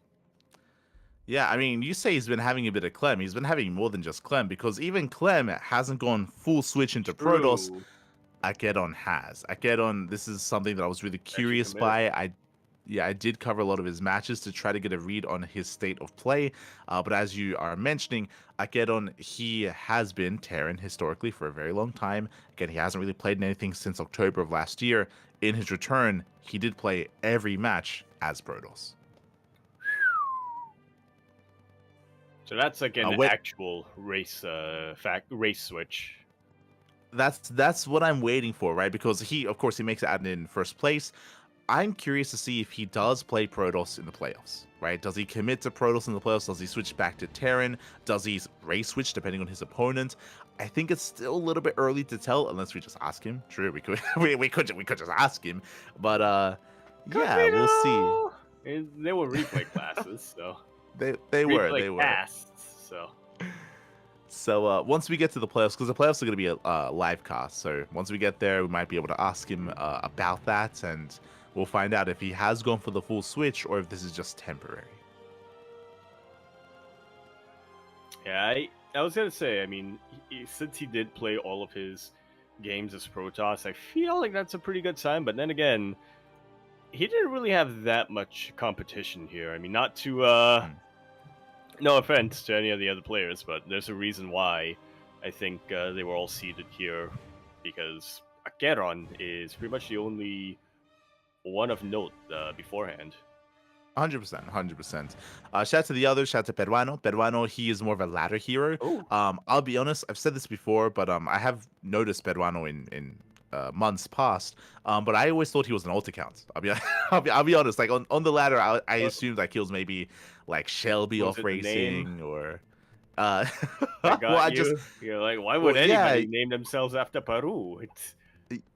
Yeah, so I thought it was like Shelby or maybe Zions or maybe Neo. I think I remember because I was curious, and I remember I asked Neo about it. He also thought it was an alt account. He's like, oh, maybe that's like Tiratuga or one of the other Peruvian Protosses like with an alt account. But no, he is like just a ladder hero. He is his own player, and this is, I want to say, one of his first times competing. So really cool to see him here. Does make it out of the group stage. I do look forward to seeing more of Peruano. He is GM, of course. He is GM, but again, he is not necessarily notable, as you mentioned. Not yet. Pretty soon, though. It's going to be the next Max Facts. There you go. Possible. That leads us into Group C. Group C, you mentioned before, Chamak or Chem is in Group C. Chem makes that in first place. Zion's in second. I did just mention Zion's before, but Zion's, he's another notable player. Zion's is another player that, again, has not competed in a very, very long time. So he's back after a very long hiatus, back for this tournament. Yeah. Yeah, I mean, just glancing over the groups, I do feel like Cham is probably the only one who is still somewhat active when it comes to competing. So, yeah, great to see that Zion's is back and still able to keep up quite a bit. Yeah, Zion's last real tournament was back in 2022. So it's been years. It's Wow, been years that's since. actually way longer than I thought. Yeah, it was actually the last Sentimiento Latino was the last event that Zion's played in. So Ah, yeah, it's been a long time. So Zion's again, he's been gone for years. Now came back. Zion's, I wanted to say that he would have a chance to maybe take a map off of Cham if he was in form. If he was at his prime, I would stand by that. But here he's still again kind of like regaining his skill. He's still like getting back on that horse sort of thing. So Cham had a much more dominant performance over Zion's, but they do both make it through. Shout out to Boreal, Temi, and Arez for also competing. We'll have to change that up. We'll have to fix that up. Boreal? Arez, he did. Oh, that. Yeah. Yeah, I misread. Mm. I misread the O, and I was like, so I thought it was bureau, Okay. that kind of thing. And I was like, I see. that's a That's a lame word. name, but then that is a Yeah. word. And that's the Korean way of picking your ID. So Uh-huh.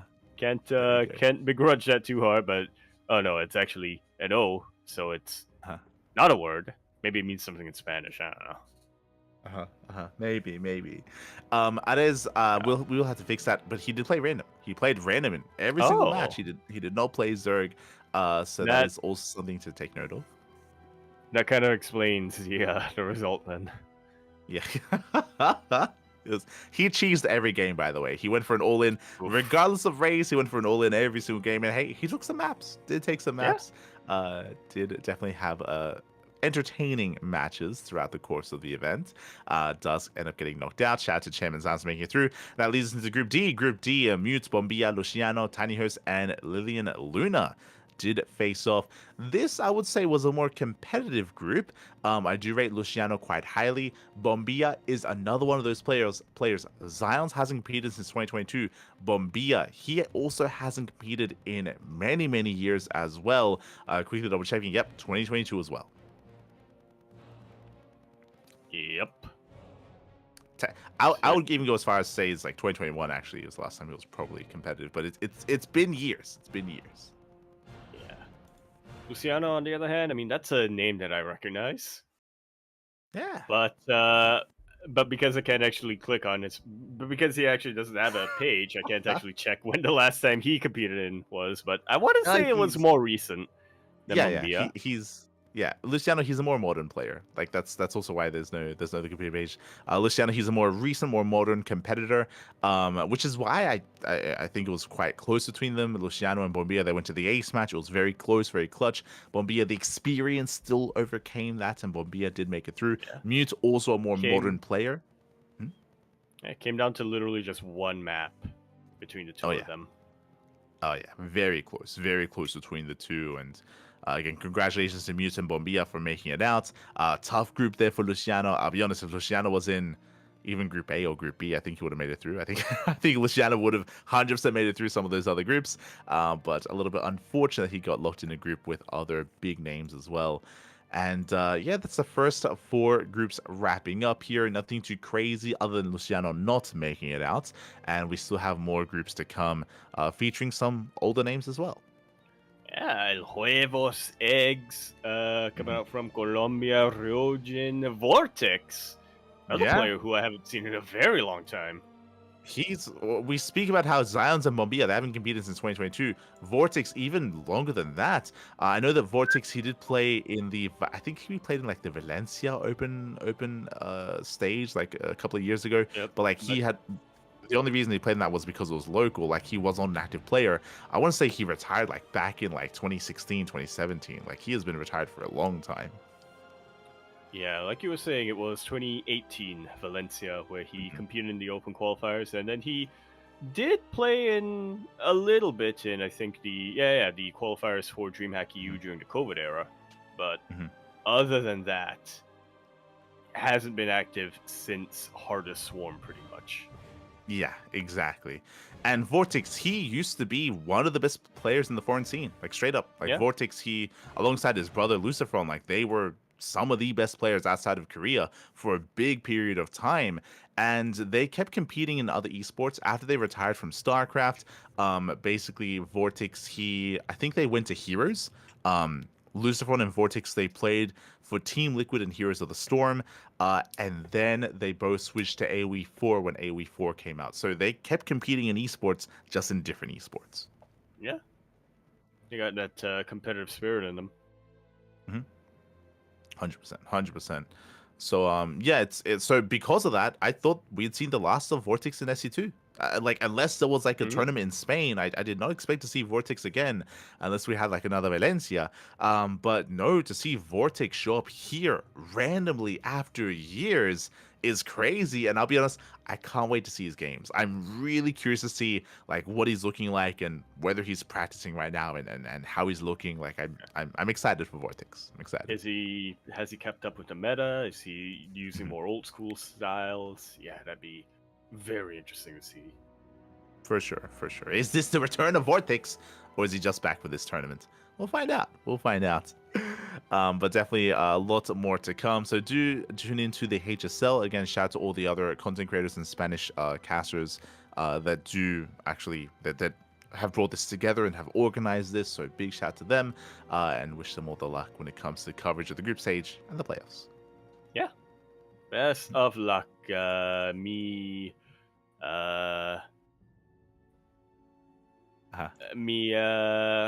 players de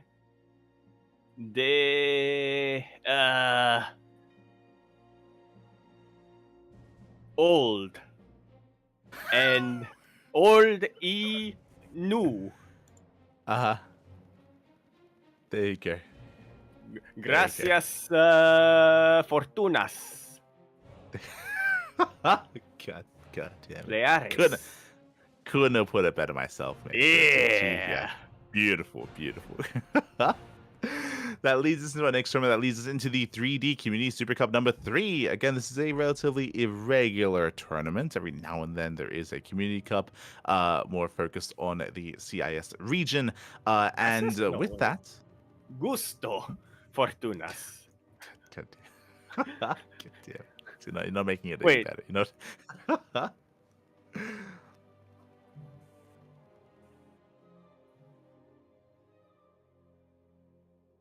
But yeah, with that leads us into our next tournament, into the 3D Community Cup.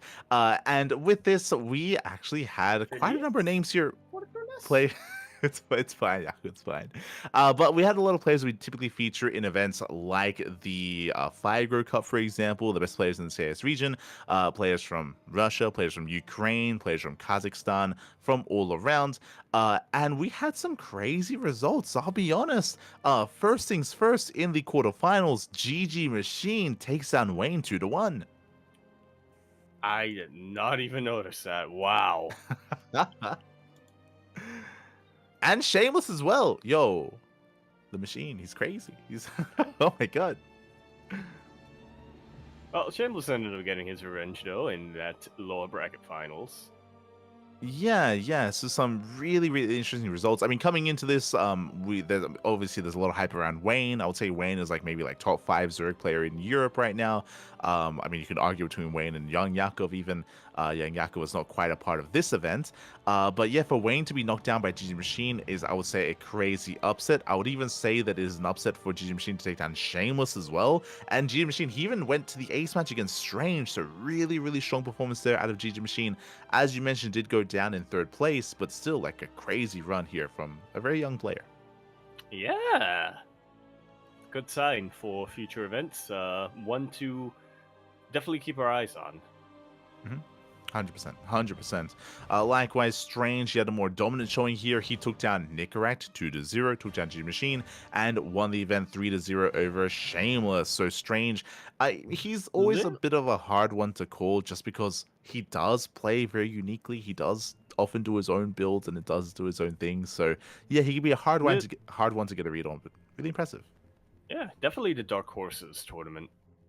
Without a doubt. I mean, looking at this, looking at the signups that we've had here, you would identify the favorites as being, Wayne, maybe Nicorette, I want to say Replicant, but honestly, it's been a while since we've seen much from Replicant. But I mean, yeah. So Wayne and Nicorak definitely being the favorites there. And then even when we go into the finals, you see Strange versus Shameless. Honestly, I would have favored Shameless Mhm. because it's a PvP and because Shameless has also had some really good results in the past couple of weeks. Strange coming out of nowhere, coming out of left field, and just taking that victory, even going 3-0 in the finals, only dropping one map to GG Machine. GG Yeah. Machine, we were praising him earlier on. He was the only one who was able to make Strange bleed in this entire tournament. Yeah, really, really good performance there at the G Machine, and congratulations to Strange. I don't want to gloss over Shameless as well because, as you mentioned, Shameless, he was the one that actually eliminated Wayne. He did eliminate Wayne from the tournament, got his revenge over GG Machine. Like Shameless, very much so in form here, does walk away with second place. So yeah, some really strong performances, and again, a little bit surprising to see Wayne struggle as much as he did here, just because we often rate him very highly. I do know that Wayne, he isn't playing as much as he used to. I mean, it's the off season, so a lot of players are kind of taking a bit of a break, taking a bit of a step back. But we still expect Wayne to go far in these events. So to be knocked out as early as he was is definitely a surprise. Yeah, without a doubt. Although maybe it was a sign when I read the notable participants and I saw somebody by the name of Master Vasya. Uh-huh. And immediately I was like, oh, he changed back to Vanya, but Master Vanya, and he's playing Terran now? And I was like, wait a minute. Wayne wouldn't No. play Terran. Vanya wouldn't Uh, play Terran. I was like, different guy. different. So with that, GG well played. That leads us into our next event. That leads us into our Legacy Weekly Japan, where I would Still say going strong. yeah, still going strong. Still, this is what the 448th Open Cup. That's crazy. Oh my god. Crazy amount of events there. Coming into this, we do all rate Sayark very highly. Sayark is not the most active player anymore, but he does still play in these regional events. Sayark does make it to the finals, but no, instead Vice Ravanya takes down Sayark 2-0. Yeah. Which, I mean, to be fair, these are probably the two players from Japan who. These are definitely the two top players from Japan. They're the ones who, back in the day when we had.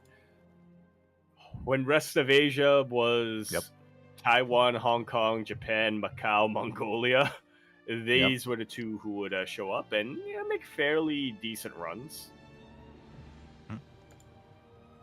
Yeah, they often would. They often would, and as you mentioned, like they are the players that we expect to make a deep run. So congratulations to Vaishravanya for taking down Sayark 2-0. Oh wait, no, that's a 1, not Nai. That's fine. But does tour. So congratulations. Shout out to Sayark, of course, for getting second place.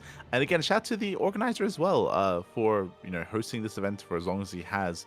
Legacy Weekly Japan has been around for many years, and might be the longest running tournament. I think it's not the an Open longest Cup, running but... weekly tournament.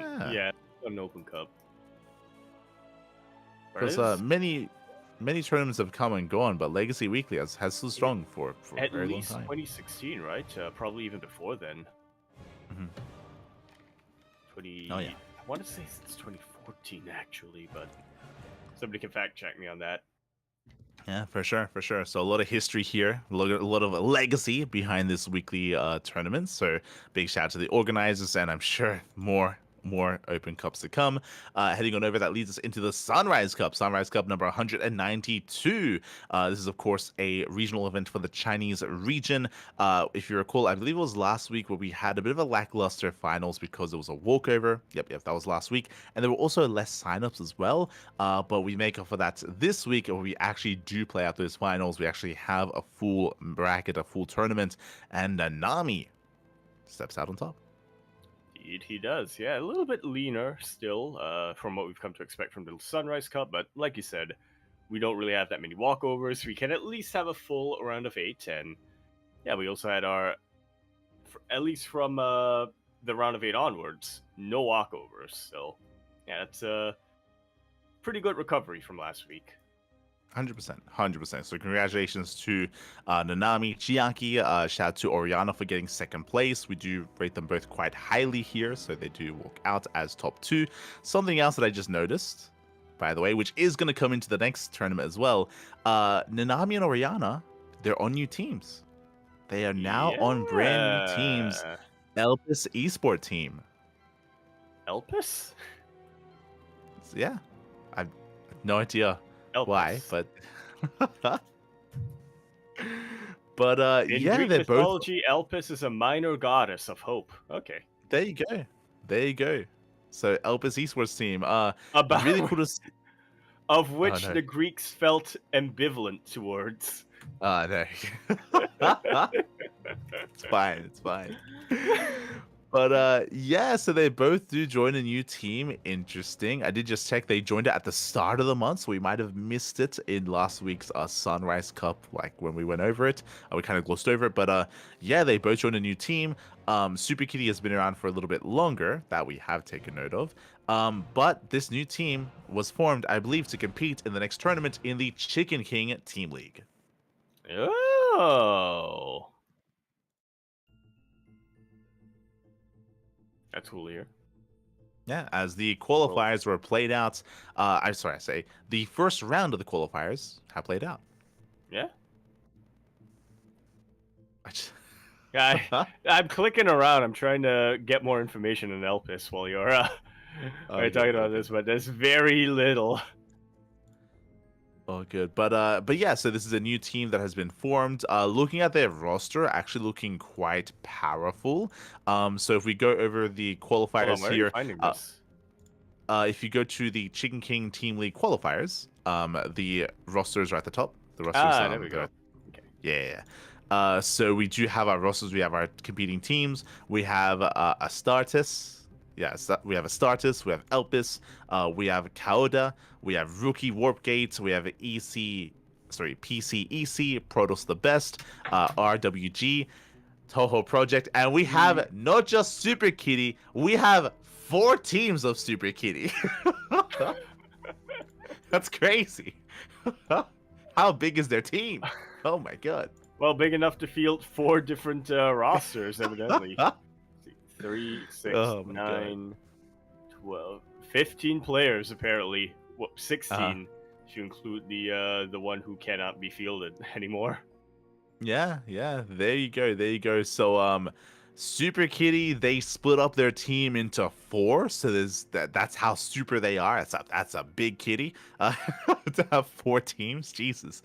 Some of these other teams are familiar with, right? Like we've casted Toho Project before or PCEC before. Yeah, to be fair, Rookie Warpgate does also have their B team, RWG. Oh, true. I want to say Fish. RWG Fish is involved somewhere in there, and also Pineapple. Pineapple Fish. It's my final. Wait, that's my final answer. RWG Pineapple Fish. It's Yuji Yan. Apparently that translates I got the yuan correct. Yuan is fish. Yuji Yan apparently translates to kindergarten. So I guess that's their. I guess rough translation would be like academy team, right? Like. And a kindergarten fish. Fish garden. Because you know what, fish. School. A group of fish is a school. Yeah. There you go. Yeah. Kindergarten of fish. Kindergarten fish. There we go. RWG kindergarten fish. But yeah, so they do have their attention for a moment to PCEC and their roster. There's one player that stands out. Nanami. Not Nanami, but not to be confused with Nanami, different Protoss player. Yeah. I mean, getting into our rosters themselves before we get too ahead of ourselves. So we have Astartes, full of players that I'm not too familiar with, to be honest. But regardless, a solid lineup nonetheless, as in they have a lot of players in their roster. We have Elpis. Elpis already looking quite strong, to be honest. There are a lot of players here that we are familiar. Lemon is on the team, Nanami, Oriana, and SCV. All these players we have covered, we have casted before. That's a pretty hefty lineup. Yeah, I mean, those are pretty much the most active players in the region, right? At least right now. Mm. Nanami and Oriana, again, they were in the finals of the recent Sunrise Cup. Lemon Mhm. competes in it Mhm. a lot as well, and SCV is somebody who you will find every now and then in those regional cups. And yeah, they tend to also make fairly deep runs whenever you have an Asia qualifier for something. Mhm. Maybe not Yeah, I quite mean, on the same tier as somebody like Lancer and the others, but very, very close. Just maybe half a step or one step below that tier. yeah, I mean, SCV. I think he was even fielded like once or twice in WTL for Mystery Gaming. For Mystery There you Gaming, go. he was on their team. I'm actually just double checking here because Mystery Gaming. It looks like SCV. He actually left Mystery Gaming at the start of the month, so it looks like just to join EL, just to join his new team. And actually EES, looking at Mystery Gaming's, EEST, yeah, because I remember it's not Elpis Esports, it's Elpis Esport Team. yeah, it's a little bit East. confusing. But quickly checking the Mystery Gaming roster, it looks like they have for the most part traded out a lot of their players. Like Mystery Gaming used to be a pretty hefty roster with Bunny, with DRG, with Shin. Like they had a strong team at one point. But a lot of their players have actually since left, and Nashin, I would say, is the only player remaining that is of note. And even then, Nashin, I think nowadays, or Nazin, is inactive nowadays. Yeah. Coffee apparently was on loan? Or wait. Yeah. I'm not entirely certain as to how that works out. Maybe he was technically on both. I think he joined all gamers, but Yeah. he could play for Mystery, Yeah, because it or was. one or the other. Yeah, that's. What I was confused on was. What confused me was I wasn't sure if Coffee was on Mystery and then loaned to Hmm. All Gamers, or if he was on All Gamers and then loaned to Mystery. But Hmm. yeah, he Yeah, was on All Gamers and loaned to Mystery Gaming for some event by the looks of things. yeah. But from there we can go into the rest of our roster. So yeah, just taking note that Mystery Gaming, for the most part, doesn't really have a roster anymore, which is a bit of a shame. They've been around for a long time.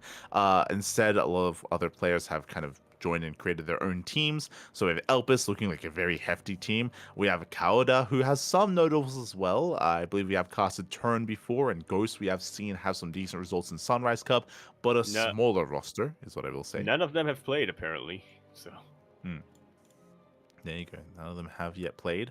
We Yeah, I also have was. PCEC, which is a team that we are more familiar with. But as Kuro did allude to, there is a unique player here which came out of nowhere. Apparently, Mixu joined the team. yeah, I'm not really sure how that came about, but he did join PCEC in Start of March, start of this month. start of this month. Just got updated. Yeah. So I mean, again, a lot of players did leave Berserker 12th of March. There we Esports go. last. Yeah, a lot of players left Berserker Esports last year. We did cover that when Berserker did decide to like step back from their pro roster after WTL did conclude.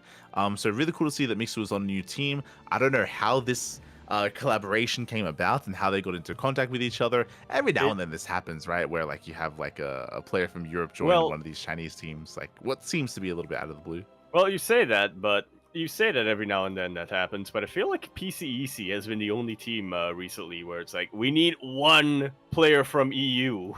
We don't care who it is, but we need just one because yeah, they also had Moja for a while. They also Yeah, had yeah. Stasis until the start of the team, until the start of Chicken Team League, and then Mhm. Stasis left. So yeah, Yeah. I was trying to remember which was the team that Moja joined, but you're right. Yeah, Moja, he did join PCEC as well. So, yeah, for whatever reason, they are the team that does reach out to the European region every now and then. For they got to corner that market, right? The EU yeah. market, the EU fan base. So I appreciate it. So they do have their ace. They have their ace player, I would say, in Mixu. So they have potential there. Scrolling down, we have Protoss, the best. I don't know why that team doesn't have pure Protoss. I see a Zerg and a Terran on that team. I see him. My theory is that they started as Protoss, but then they race switched, and then it was too Ah, late to kick them out by that point. okay. That's my theory, my working theory.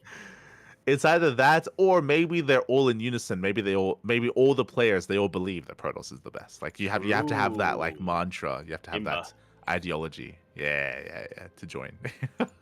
Makes sense then why Hella and Yikin haven't Uh-huh. killed it yet. There you go. There you They go. also have Trap, but that's not Mhm. that's not Not to- Gemini Trap. Yeah. Different trap. We have Rookie Warpgates. Likewise, we have some notables here. For in We my casted eyes, Drink the before, most. right?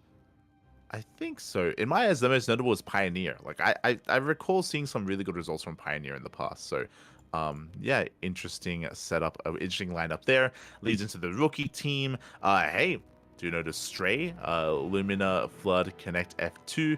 That leads into Super Kitty. Super Kitty has just insane roster.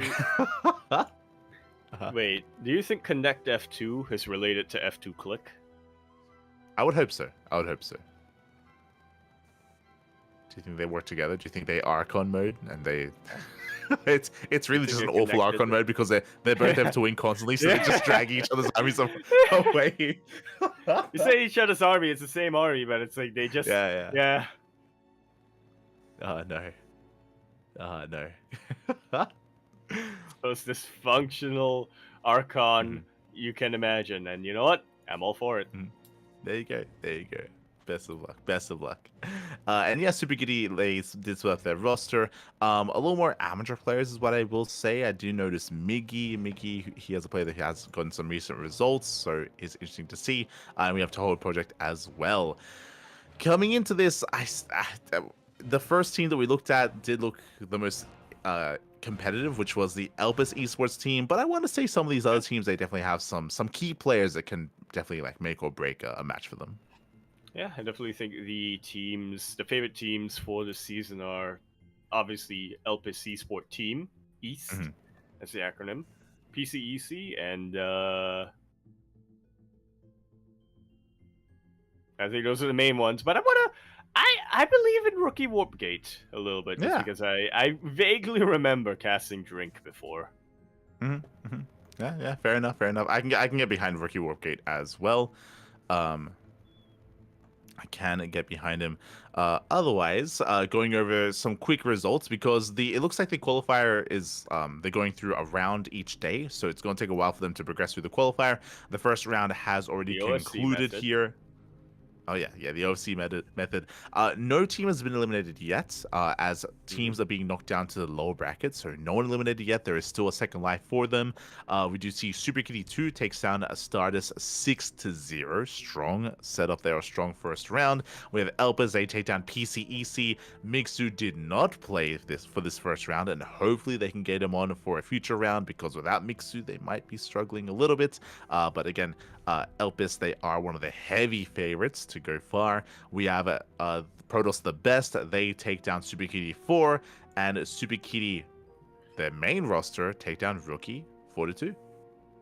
There we go. I just cannot keep. I can't keep up with which Skitty gets defeated and which one wins. It looks like we're actually gonna have Skitty v Skitty match in the next round of the upper bracket. So, no. Skitty 3 going up against Skitty 2. So, God damn it. That's not going to be confusing.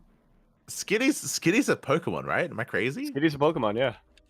Why do they not have the Pokemon as their roster? Why do they not? They might. Sorry, as their logo. They might. I can't actually tell because of how low res it is. Skitty is pink, and their logo is pink, so it might be a Skitty. It might be.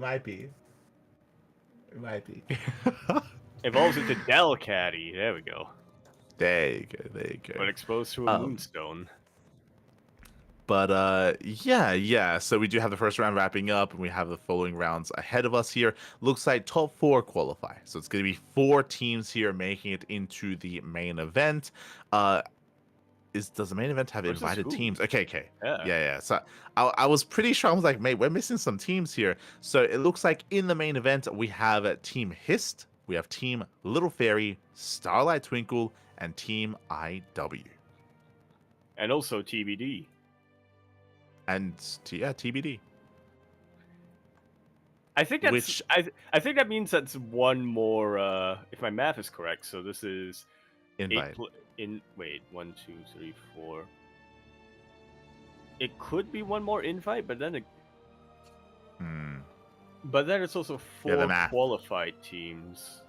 Yeah, So that would be 9 total. But maybe they do Yeah, want to so have 9. Or maybe that or TBD is that's just. the play-in. Oh wait, but it can't be a play-in because it's.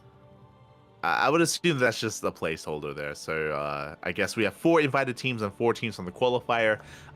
Again, I believe these invited teams were invited based on their performance last season in the previous Chicken King Team League. So yeah, great to see them make their return, and we'll be covering this event over the course of the next couple of months. What makes sense.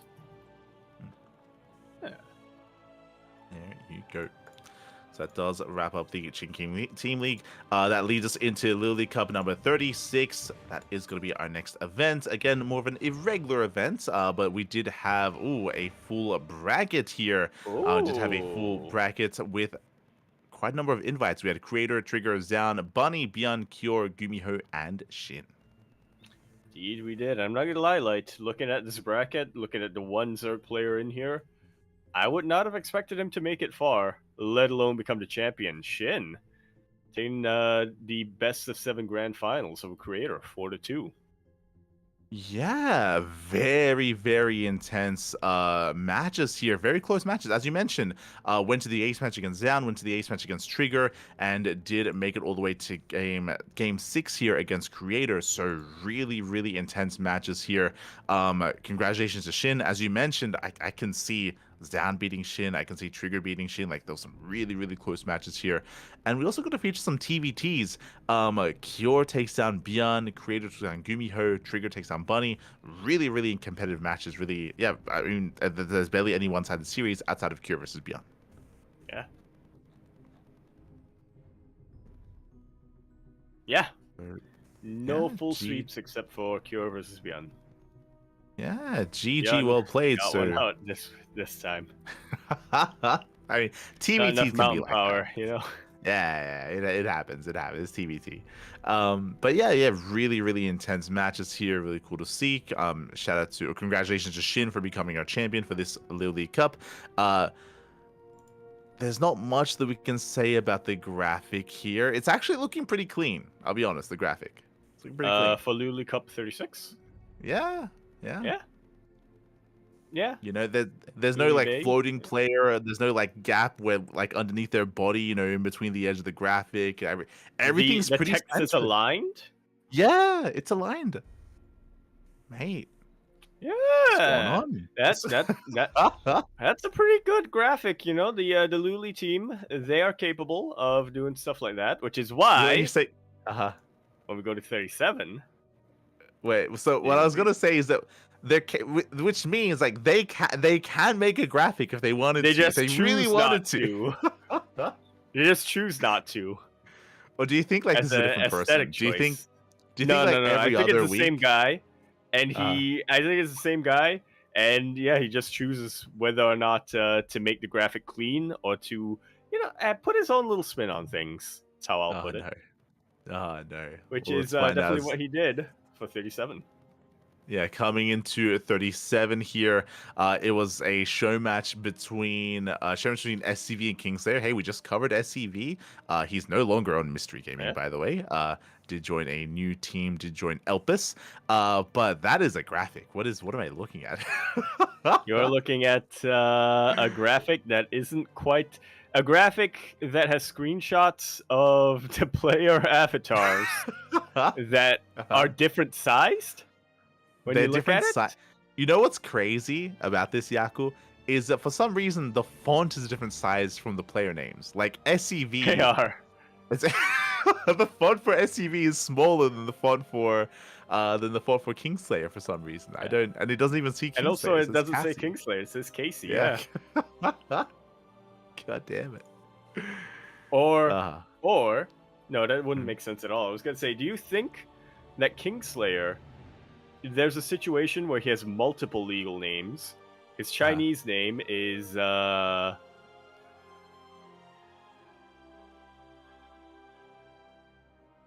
that looks like melon to me. Uh-huh. Because I remember specifically being taught that the character for watermelon is meant to resemble what an actual melon looks like. So Sure, sure. that's what I was possible. gonna And say then he as also well- has another. And then he also has his Roman name, which is Casey. And then his Yeah. in-game ID is Kingslayer. And I was gonna go by that, but then I realized, nobody's name is SCV. It's not. SCV is the in-game ID. So Yeah.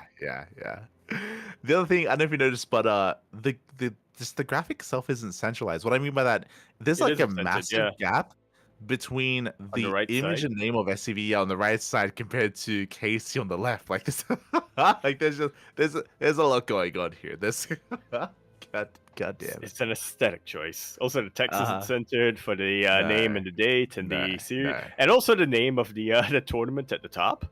Yeah, notice that? yeah. Because Yeah. honestly, it's sort of been a perfect triangle.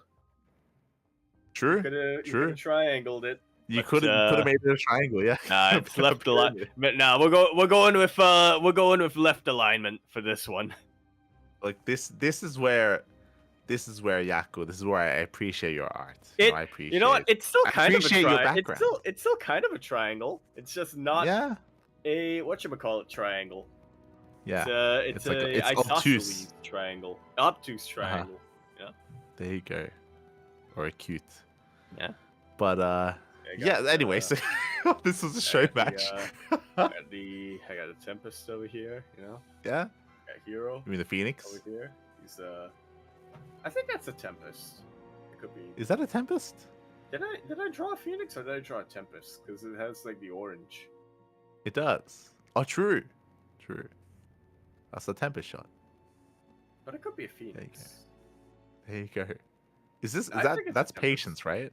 Yeah, that's the spirit Yeah. of patience. Yeah. He's haunting Hero. God damn it. You can I could tell it was patience because of the GGG logo, but also because of the Blink Stalkers. Yeah. I can see this. I can see the Stalkers. Yeah. And the DKZ logo. Yeah, for sure. Wait, why am I pointing? Then also there's a little Beautiful. snack here in the drawer. Yeah, he is a degen. But anyway, this was a show match. This was a show match between SCV and Kingslayer. We did have a best of 7 between the two. Yeah. Which I gotta say, I appreciate that. We're getting these two players who I feel like haven't been highlighted. Haven't been really highlighted yet by the Luli guys.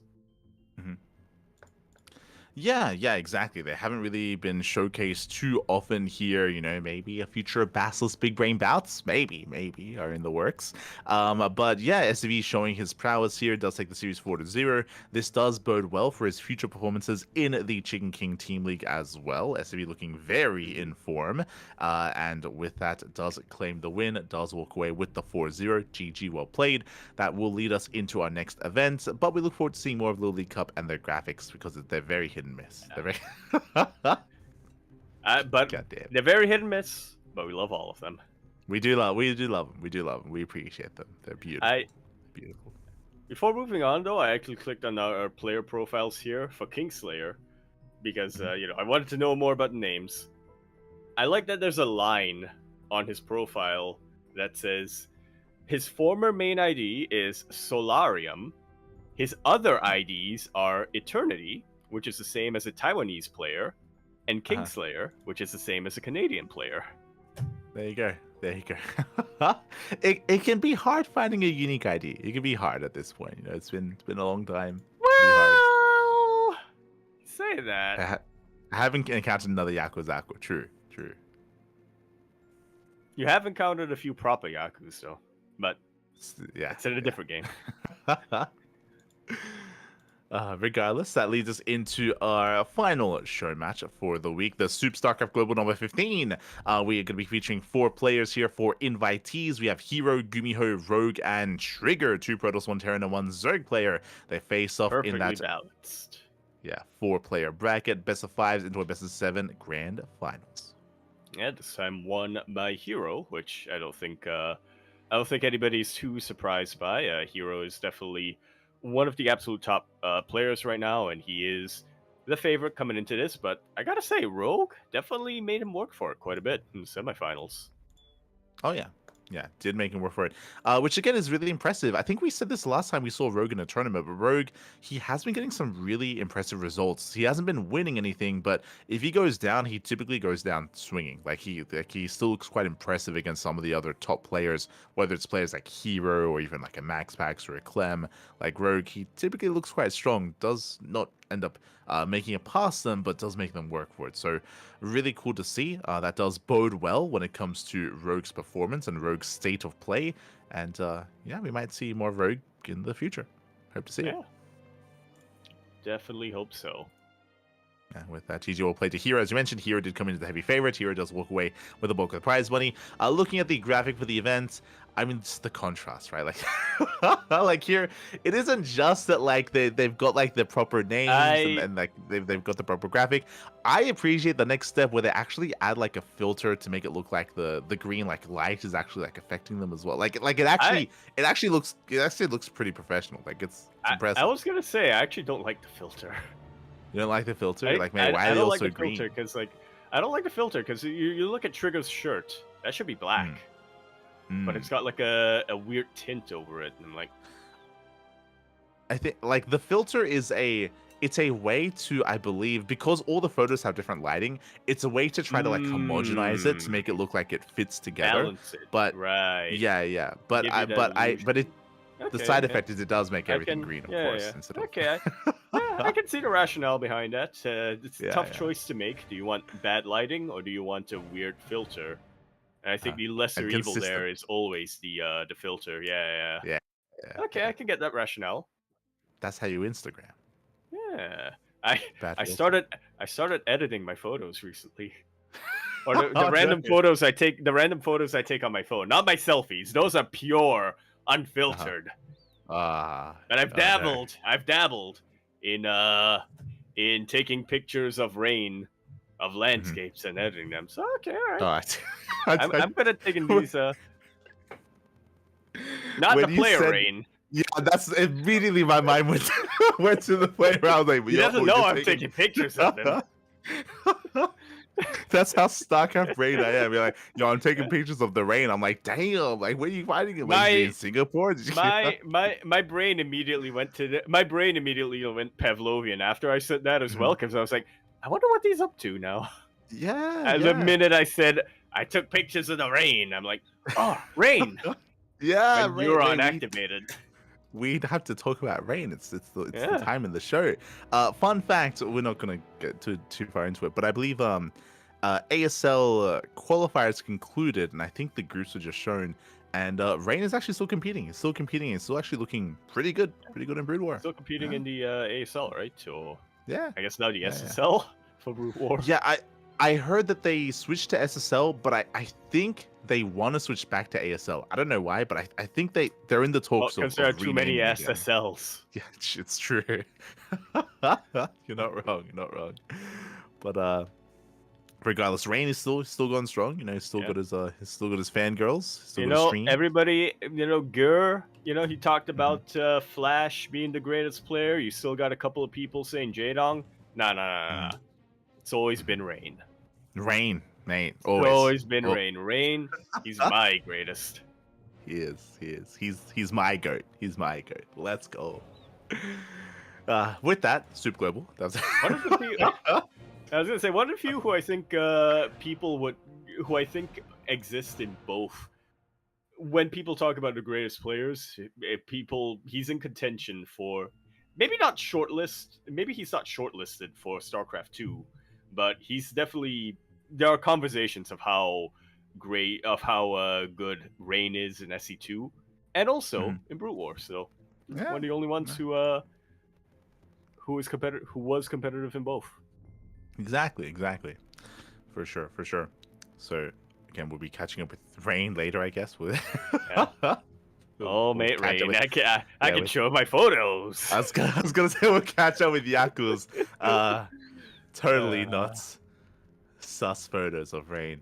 As we do wrap up our Super global. That leads us into our OC events. OC events here for the week. We have the OC Elite Rising Star number 14. We of course have this event featuring our amateur players, our up and comers, I should say, and looks like we have the wrap up of our first round. Did we talk about this last week though? We did. Because I remember we were talking about like, okay, we're waiting for Jumi versus Hydra. Because I remember that was what we were waiting on. Yeah, we're still waiting. Hasn't happened yet. I'm still waiting on that. Yeah. We're still waiting. Maybe the lower round. Maybe the lower round. There are some updates. The lower bracket, there might be some updates. Yeah, not quite, not yet. But I do agree. Some of these results are familiar to me. I think maybe so. Yeah, I don't think there's been an update actually. Be honest, because I agree. I remember seeing Night Phoenix over Shameless and being really impressed. Because Night Phoenix has been a little bit less active. Right. I remember seeing Inexorable over Renny Hour. Giving a shout to Inexorable. Okay. The creator of Asbestos. Here's the disclaimer. I've seen on the tier calendar that today, right before the podcast, there were supposed to be some matches casted. Yeah. Okay. But it's a possibility that it didn't happen because there's no matches listed on the calendar event. So maybe it didn't happen. I don't know. That's what it was. They were scheduled to be played, but for some reason maybe they did play it out, but just didn't update it. It could be a case of that. So. Just a reminder, it's going on. It'll take a couple of months. I actually just noticed this. I just noticed this on the Wikipedia. If you look at end date, 2025-12-31. So I like that they've actually given themselves that buffer this time. They realize how long it can take. Exactly. So, they're giving themselves like, you know what? A lot of time. It'll be done by the end of the year. It'll be done. And I believe him. It'll be by December. Should be done. Should be. TM. God damn. It won't go on to 2026. That's the guarantee. It won't drag on into 2026. Good. As up next, that leads us into the OSC King of the Hill. OSC King of the Hill this week. We did have it covered by Indy, and oh my god, we did have quite a number of competitors here. We did see Gerald returning as the King of the Hill. Takes down Lunacy, takes down Mana, and then we had Cham making his return once again. A lot of back and forth this week, which is always cool to see. Cham, as you said, took out Gerald and stayed on for a little while, but then got beaten by Jumi in match 5. Jumi went on to defeat Night Phoenix, but then got defeated by UED Soldier, who went on, I think, the longest tied for the longest win streak this week, taking down Percival after Jumi and then taking down Shameless, which again, huge surprise for me. Shameless, I rank him as having one of the absolute best PvP in Europe right now. But UED Soldier went on, fell to Solar, who also was able to defeat Aerok Fire, but then got defeated by Byun, who then got defeated by Creator, who went on tying up a 3-match win streak with UED Soldier after also beating Nicorakt and Jumi. Yeah, this is a surprising one because Creator, this might be his first OC King of the Hill. Like Creator, he's not a regular. He's not a regular in these tournaments, so seeing Byun, seeing Solar, I mean, we see them more often than not, but Creator definitely came out of left field for me. So GG, well played, Creator. He is the final King of the Hill, and he is on that grind, and we might be seeing more of Creator in the future in these OC events. I also find it very fitting that Creator and Byun played against each other in King of the Hill. Mm-hmm. They are the Mountain Brothers. Oh yeah, exactly. So, and likewise, Byun and Solar. I don't know if you noticed, but Byun and Solar, they're becoming rivals. Like, they've been playing quite often. Yeah. Eventually, Byun's going to take him on a hike with Creator. Oh, no. I mean, maybe it was a secret to his redemption arc. Maybe he went on that hike. Yeah. He attained enlightenment at the top of that, at the top of that hill. Let's go. I like the idea of a Zerg, a Terran, and a Protoss traveling together. Yeah. Like that's it's nice. I like it. It's balanced. But with that, congratulations to Creator at the end. And again, as you mentioned, just a really intense back and forth between Cham, between Jumi, between Solar, Beyond. So really great to see all these players facing off, as we did mention. So congratulations to Creator. That leads us into our Open Cups for the week. As a reminder, the TLMC voting has already closed, but this Sparkling Tuna Cup and a couple of these events did feature the TLMC maps in the lead up to that event. Or to the vote. Indeed they did, and we got to see, we got to showcase a lot of these newer maps. We got to, we did, I believe, 8 of the maps last week, and then 8 of the maps this week. So we had a little bit of that alternation, just to be able to get a sense of, how these maps actually play out, and which ones we want to vote for. Exactly. For this event, we featured Antimatter, Incorporeal, Killswitch, Selaganea, Spirit Crusher, Steam City, The Grid, and Torches. So 8 fresh maps from the TLMC. Yeah, it's coming back to me because it's coming back to me. I remember talking to Light before the in the pre-show and saying that I don't remember which map I voted for, but it was either Killswitch or another similar match. Torches was the one. There you go. I remember I either voted for Killswitch or I voted for Torches as my 1-point map. There you go. Yes. Because I think the Grid was my 2-point map. Steam City and Maganatha, those were my 3 and 4, but I don't remember which one was which. And then Last Fantasy, that was my number 5. Sorry for Noxio and Hyper One, but I like Last Fantasy, so yeah, 100. I mean, I voted for Last Fantasy as well, 100%. The Grid was a really fun one. The Grid was also featured in the finals of this tournament. Of course, we did have our regulars. Solar has become more of a regular in these events, and Beyond did face up against Solar in the grand finals. It did have also feature some other big names. Creator also competed in this event, but Creator got knocked out early. There was a crazy upset. Nickrat. I would say right now, I've been saying this for a while, Nickrat, this is currently his strongest matchup. We saw Nickrat take down MaxPax a couple of months ago. We saw him take down Hero a couple of months ago. Here he takes down Creator. Nickrat, he's got some crazy aggressive TVP. It feels like not that long ago when we were talking about Nickrat and how TVP was actually his weakest matchup, and TVZ was the strongest, but I feel like that's kind of reversed recently. Yeah, I would agree with that. I think that right now he struggles a little bit more against Zerg, but against Protoss, that is where he can thrive, and he takes down Creator. Crazy upset, big win there for Nickrat. Did go down to Björn in the end. Björn, he was able to overwhelm. He did take those TVTs against Homeowner and Nickrat, and Björn did have that series against Solar at the end of the broadcast, featuring Killswitch, Incorporeal, and The Grid in the finals. But Solar, he was on another level, bearing in mind that when it comes to this tournament, the new maps are a big factor when it comes to how comfortable our players are and what they're exploring and what they're trying out for the first time. It was an intense back and forth, but overall Solar, he was able to survive the aggression of Björn, is what I will say. The scoreline does not reflect how close the games actually were. Oh yeah, exactly. Very often we'd see Björn being hyper aggressive, getting damage done over time, and Solar would have to just weather the storm and eventually would be able to break out and get into like Lurker Tech or Ultra Tech. We'd have that back and forth. So really fun finals, really intense matches. In the end, Solar did come out as the victor. I also kind of like that we actually did ask the players for some feedback, and Solar and Björn, they're on complete opposite ends when it comes to new maps and what they think of the new maps. Exactly. I think Björn, he was very open to the idea of just having variety. Like I was asking them about Last Fantasy, about the maps in general, and Björn, he was just really open about all things really, whether it came to 3-player spawn maps or speed zones or healing pads. Like Björn's just like, I just want more diversity when it comes to the map pool. Solar, he was your traditional pro gamer where he's like, I want my standard maps. I want defendable third, I want to expose fourth base. Exactly. I want the variables to be as contained as possible. I don't think I'm using that correctly.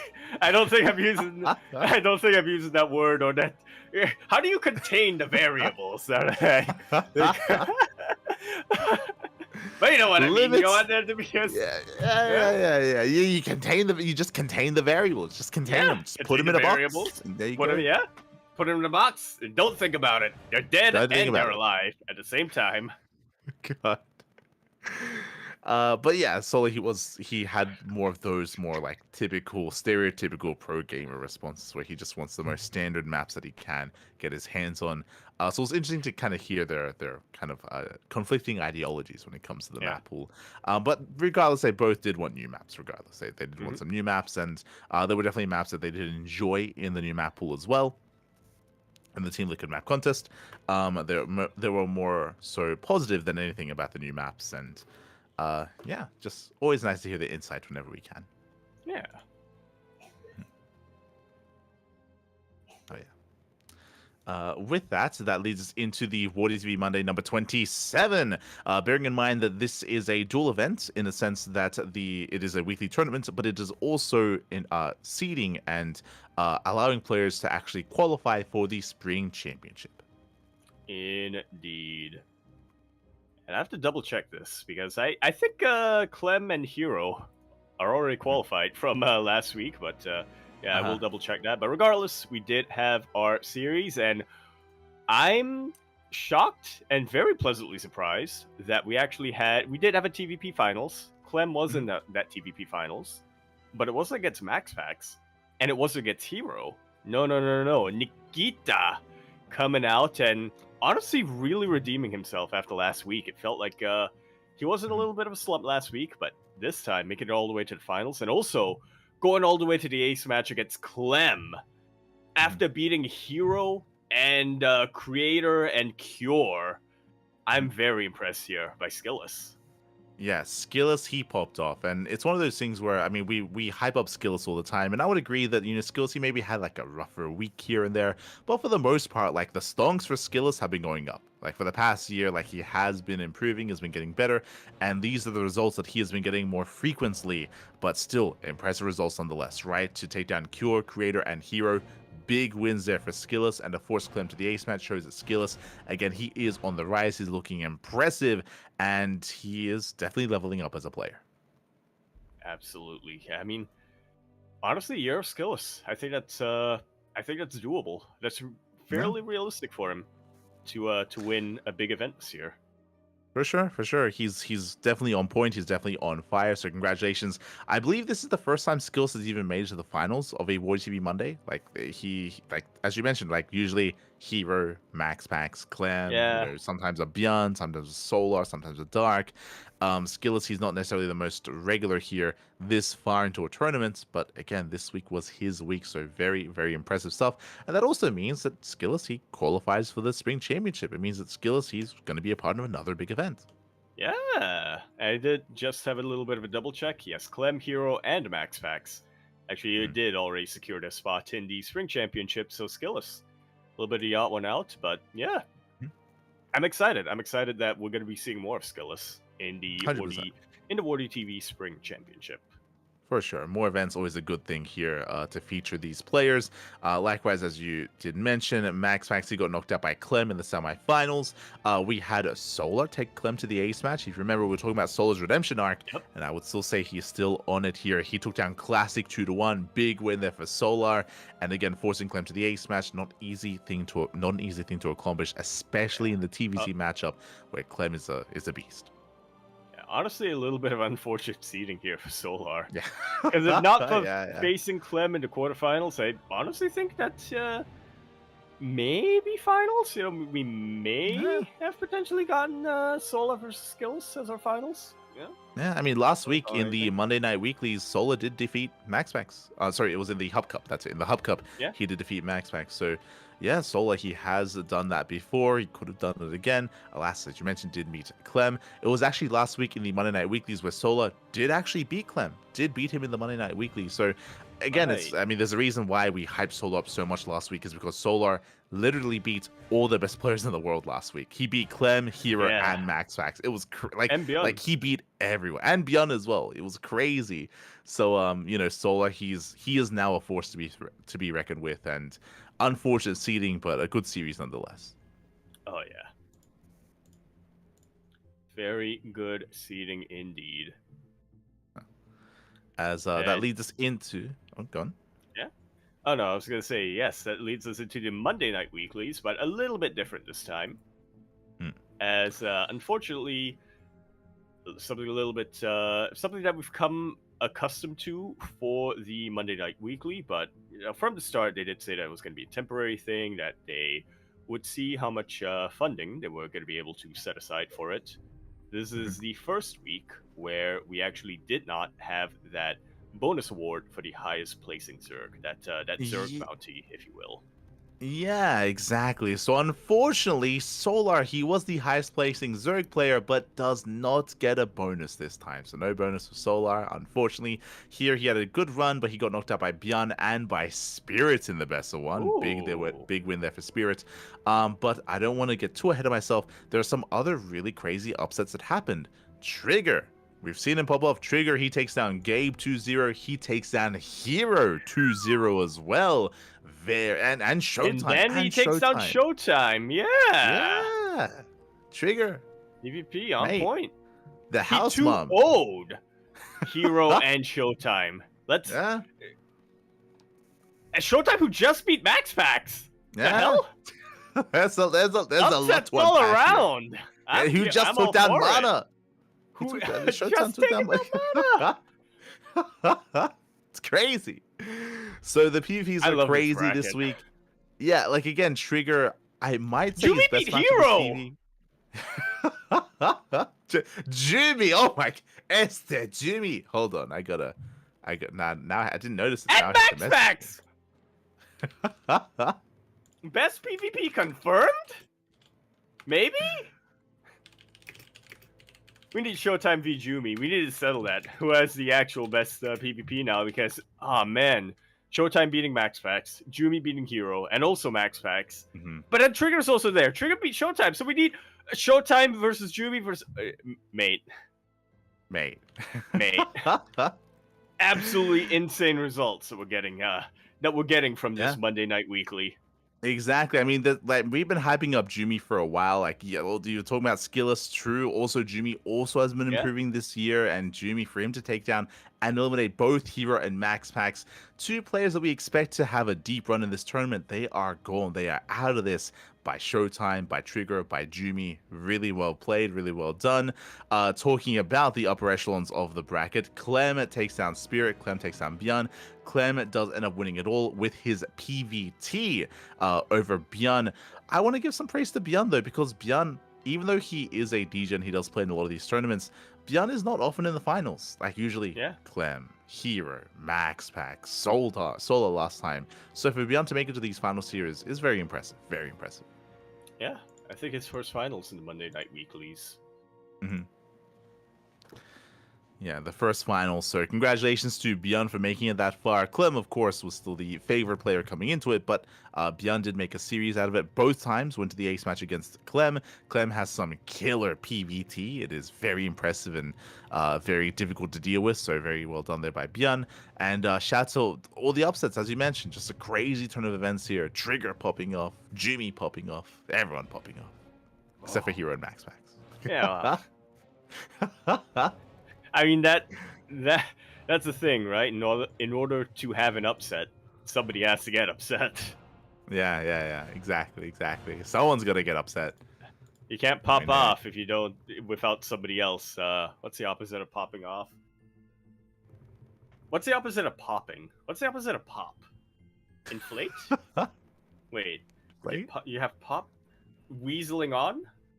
No. Because you have pop goes to weasel, right? So.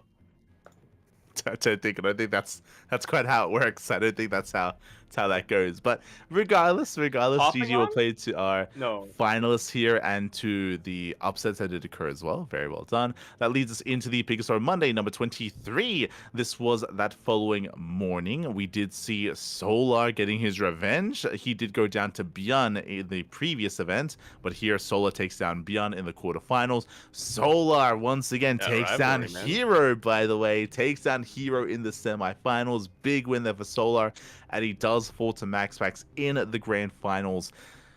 Did make a series out of it, but Max Pax does take the win for this Biggest Star Monday.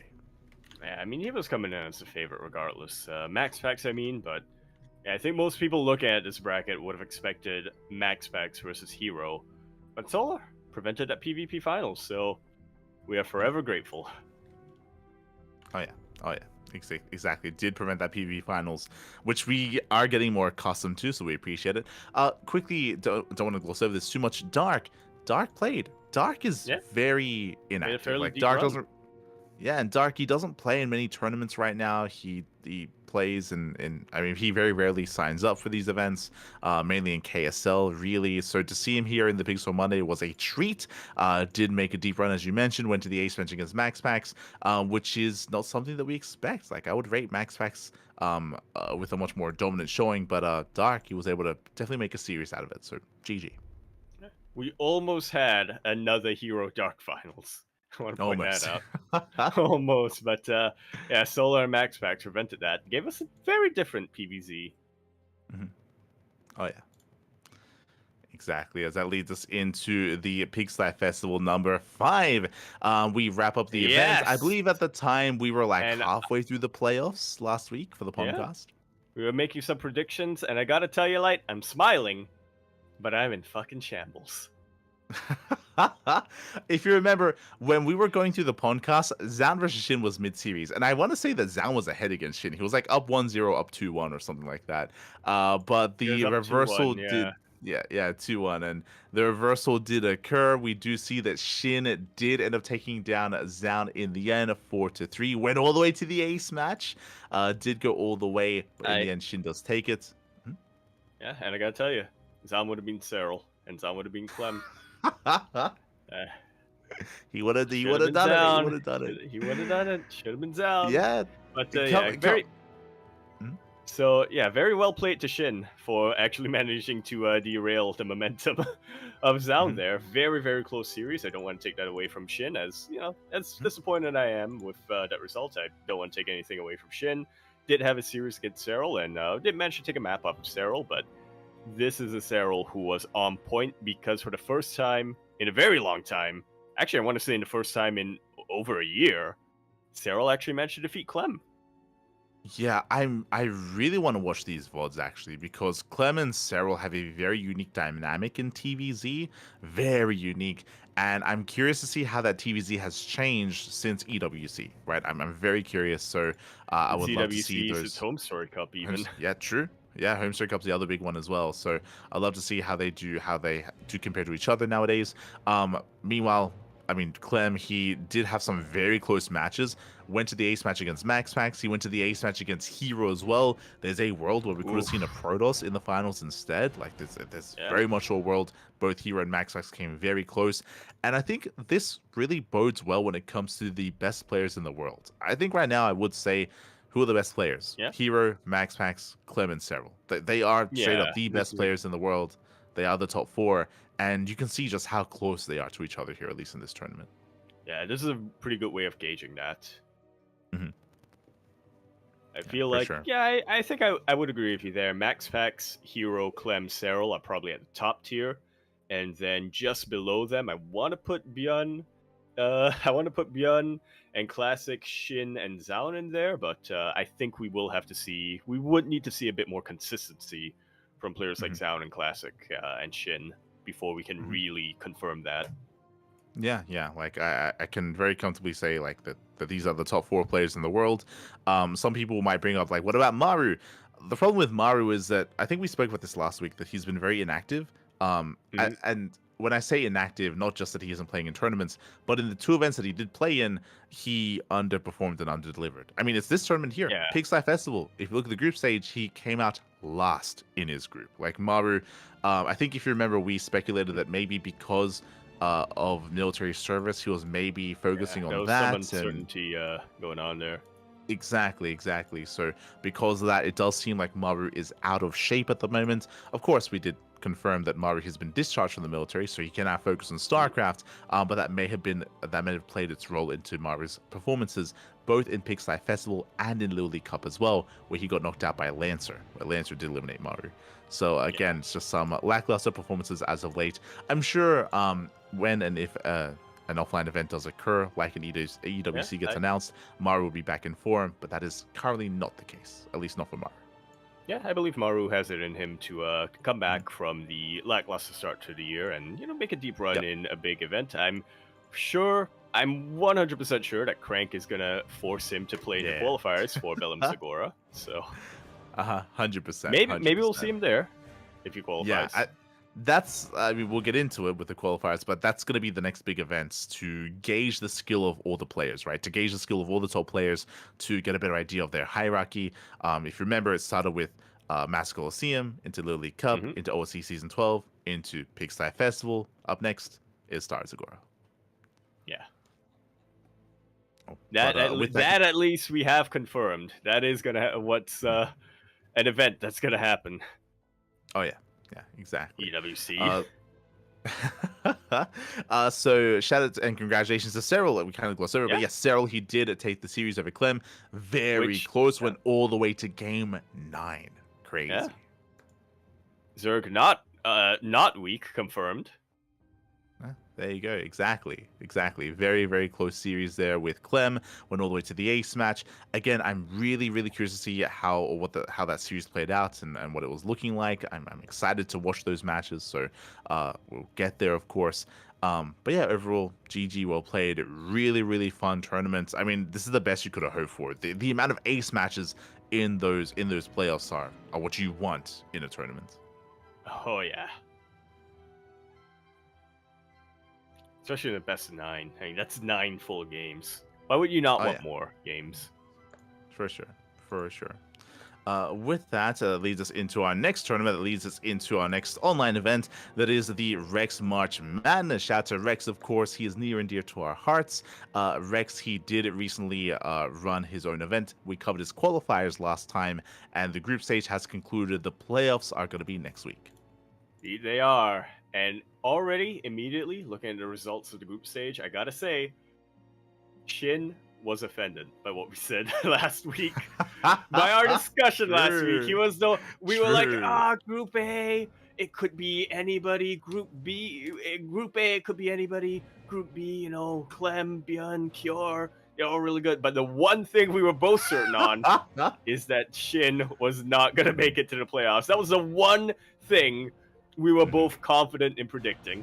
Yeah. It was the one player who we were like, he's not making it out. We caster cursed the hell out of Shin. And Shin, he proved us wrong. Shin, he popped off, mate. I actually posted some screenshots in the live field. I don't know if you saw, but Shin had some choice words to Rex. He had some opinions about the map pool, definitely. Yes, he's like, mate, Rex, what are you doing? Why are you giving me so many Terran maps? And Rex is like, hey, you're just meant to play, all right? Don't question the admin player. Exactly. Just sit down and just play your games, man. And Shin was like, I'll show you. So I say I'll show them all. Yeah, maybe a different kind of caster curse. Maybe to vindicate himself against Rex, showed him what's going on. He played with pure spite in this group stage. He was fueled by sheer spite. I'll show them all. I'll show these casters. I'll show this admin. I'll show them all. And he did it. He made it to the group stage, which honestly, already I'm pretty impressed. But, is it too early to jump on the Shin hype train? It may be. But I'm willing to pre-order a ticket for that hype train, is how I'll put it. If you remember, we were on the Shin hype train like in December into January as well. Like Shin was very active and looking very informed. Yeah. But coming into February is when Shin, he started struggling. He started struggling a little bit more. His top results were becoming more infrequent, and he was slumping a little bit coming into February, coming into March as well. But sure whether it's in definitely affected things a little bit for him as well. It took him a little while to kind of find his footing. Mm-hmm. For sure. And coming into now April here, Shin, he is looking a little bit stronger. We'll say he has been getting better results, whether it's in this event, whether it's in previous events that we already covered here tonight. So yeah, definitely impressive run there. I mean, referring to this result and of course taking down Zaun previously, and if you remember in the Little League Cup as well, becoming the champion. So Shin, he's beating had his Gumiho, moments. he beat Hero in that Lulu Cup? He beat Zound. He beat Zound. Yeah, okay, he beat Zound in that Lulu Cup, and then he beat Gumio. There we go. Mm-hmm. So yeah, so really impressive out there out of Shin. Here when it comes to the group stage, not to gloss over it, Hero and MaxPax, they make it out of Group A. If you remember, we were both on the Solar hype train, but I think we both, or at least I was like, it's still a really rough group for Solar. Like best of the best Protosses are here. Like yeah.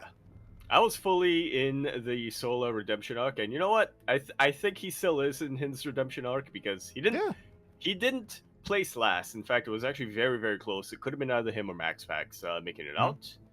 Yeah. That was the final, elimination series that they had. Went all the way to the ace match. So, yeah, I think Solo's still in that redemption arc. But in the end, MaxPax just edged it out, did make it through. I actually remember my predictions. I was also fully on the Zound hype train, so I was predicting Zound and Solar, and those are the two players who didn't make it out. But you know what? They made a good show of things, so I'm not too upset with how they performed. For sure. It was a crazy group there. Hero in first place, MaxPax in second. Coming into Group B, we had Clem coming out in first place as well, having a strong showing, is what I will say. Clem versus Beyond was actually a lot of fun. It was a PvT, and it was Beyond popping off, dropping and counterattacking and pulling Clem apart. Clem would defend eventually after taking a lot of economic damage. Then he'd counterattack and he'd just pop off with blink control. Like Clem's like blink micro and decision making and unit control is crazy with his Protoss, and he did pull Beyond apart thereafter. It was very impressive to see Clem.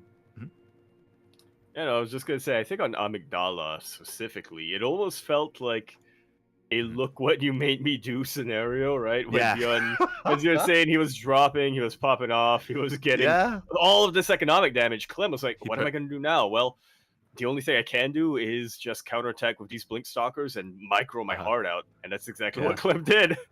It's like Beyond Poke the Bear. It's very much so. Like he just awakened the beast within Clem, and Clem he just keep counterattacking, kill the hell out of Beyond. It was crazy. So yeah, Clem he was able to pop off there. It did end up taking down Shin in the end. Likewise, Shin he had a pretty intense showing as well. I don't know what it was. I imagine you were watching, but Cure, he 8 racks 3 base all in twice against Shin. Shin, he barely survived it, barely held on. And Beyond also was being very aggressive against Shin as well in his series. What you said does not surprise me at all with the way you phrased it, the series between Cure and Shin was that Cure 3 base 8 racks and then Shin managed to survive. That is a build, a TVZ build that is very much on a hard timer. So if you're able to survive as the Zerg player and get into tier 3, the Terran player is pretty much done. That's a build that doesn't go into late game tech. It doesn't get ghosts. It doesn't really get that many liberators. I don't remember if Cure tried to transition, but usually you don't. You just go pure marine tank medevac when you go for that build. So yeah, it is just a straight up all in, and it was close. It was very close. Like, it was not an easy hold for Shin. I do recommend those games. It was definitely a lot of fun.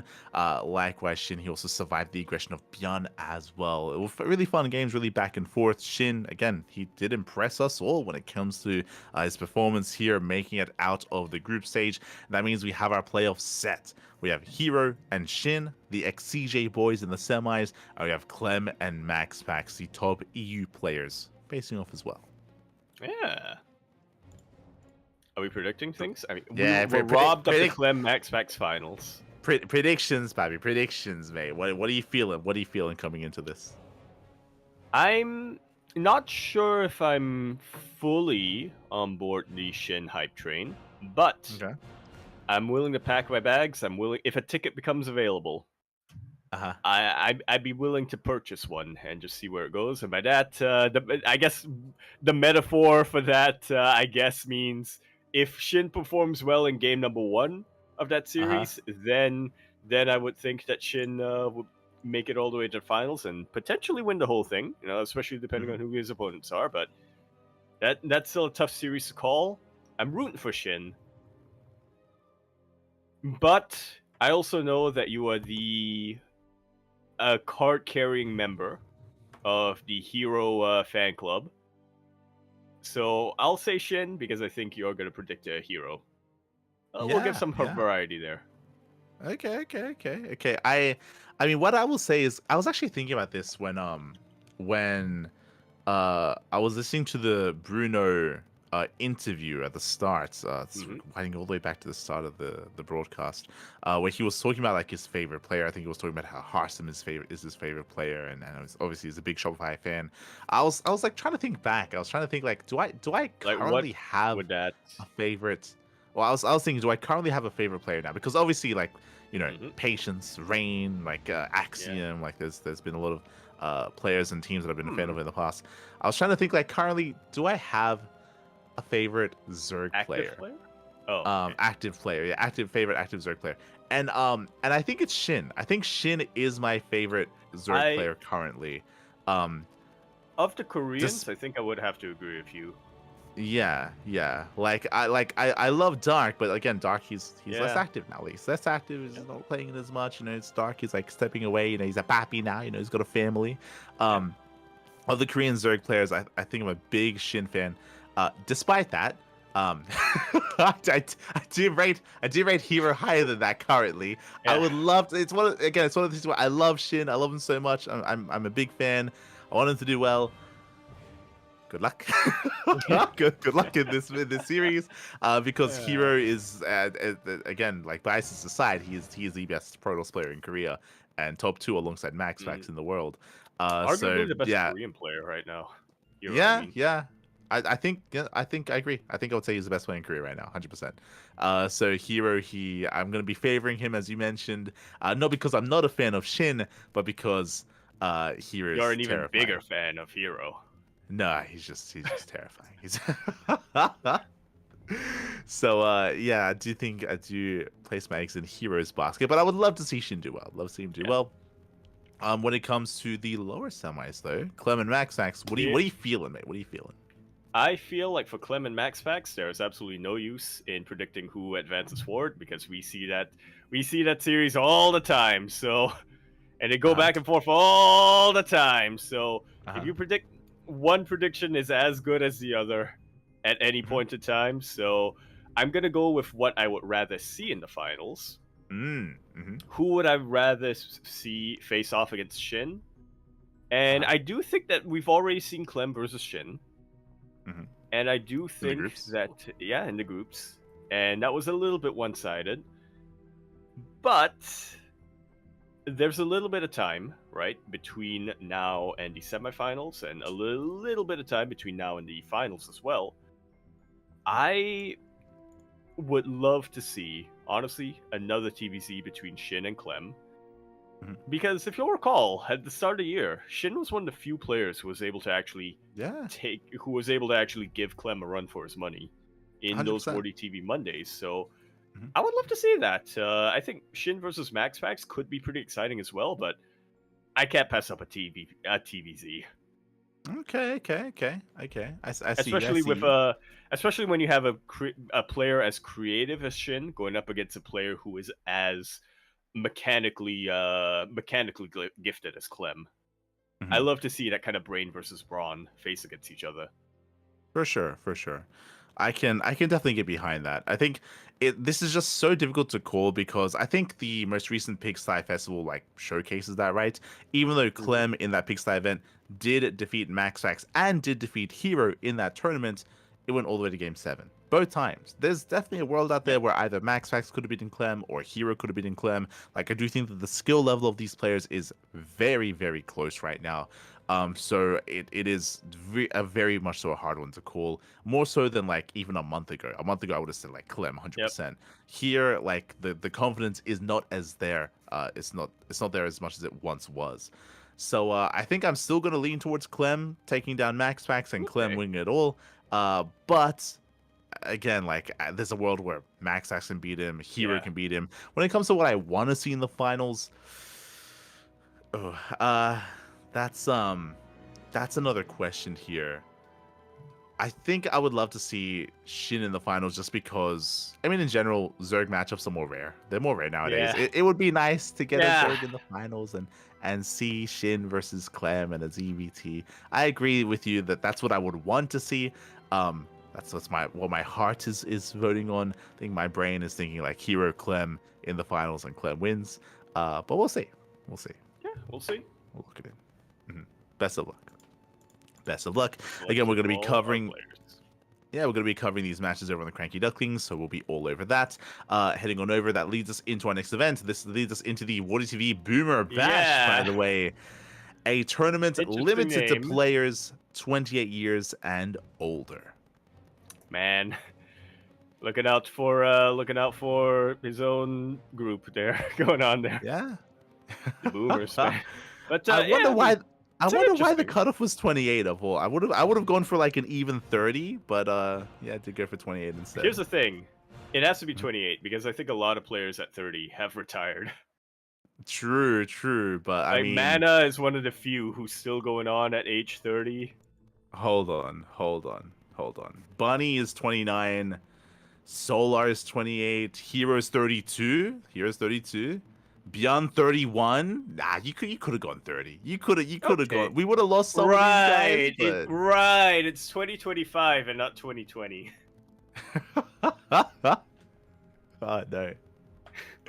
Man, we got plenty of 30-year-olds competing, man. What do you mean? Right. What do you mean? Hold on. I was looking at the invited players, so I was like, I'm pretty sure TLO's the only one that's over 30 there, right? I'm looking at this. Hearthstone is 30. Hearthstone's 30. Again, 30. Hero 32. Scarlet's 31? Yeah, Scarlet's 31. Showtime is 31. Yeah, have Showtime you just is 31. realized that we are all old? Yeah, Kyo is 30. Kyo, he's 30 years old. Ryung, 33. Like, Ryung, we joke about him being old. He's only a couple of years older from some of these other guys. Like, I mean...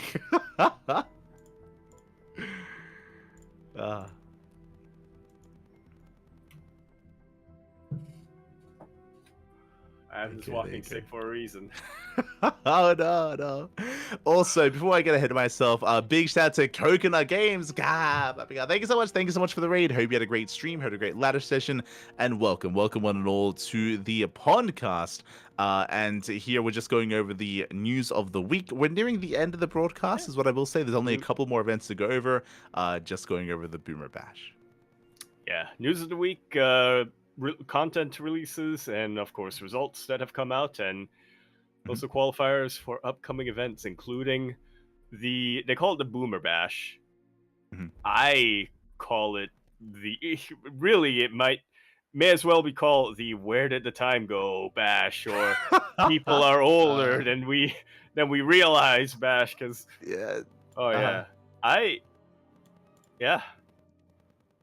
I'm still under that cutoff.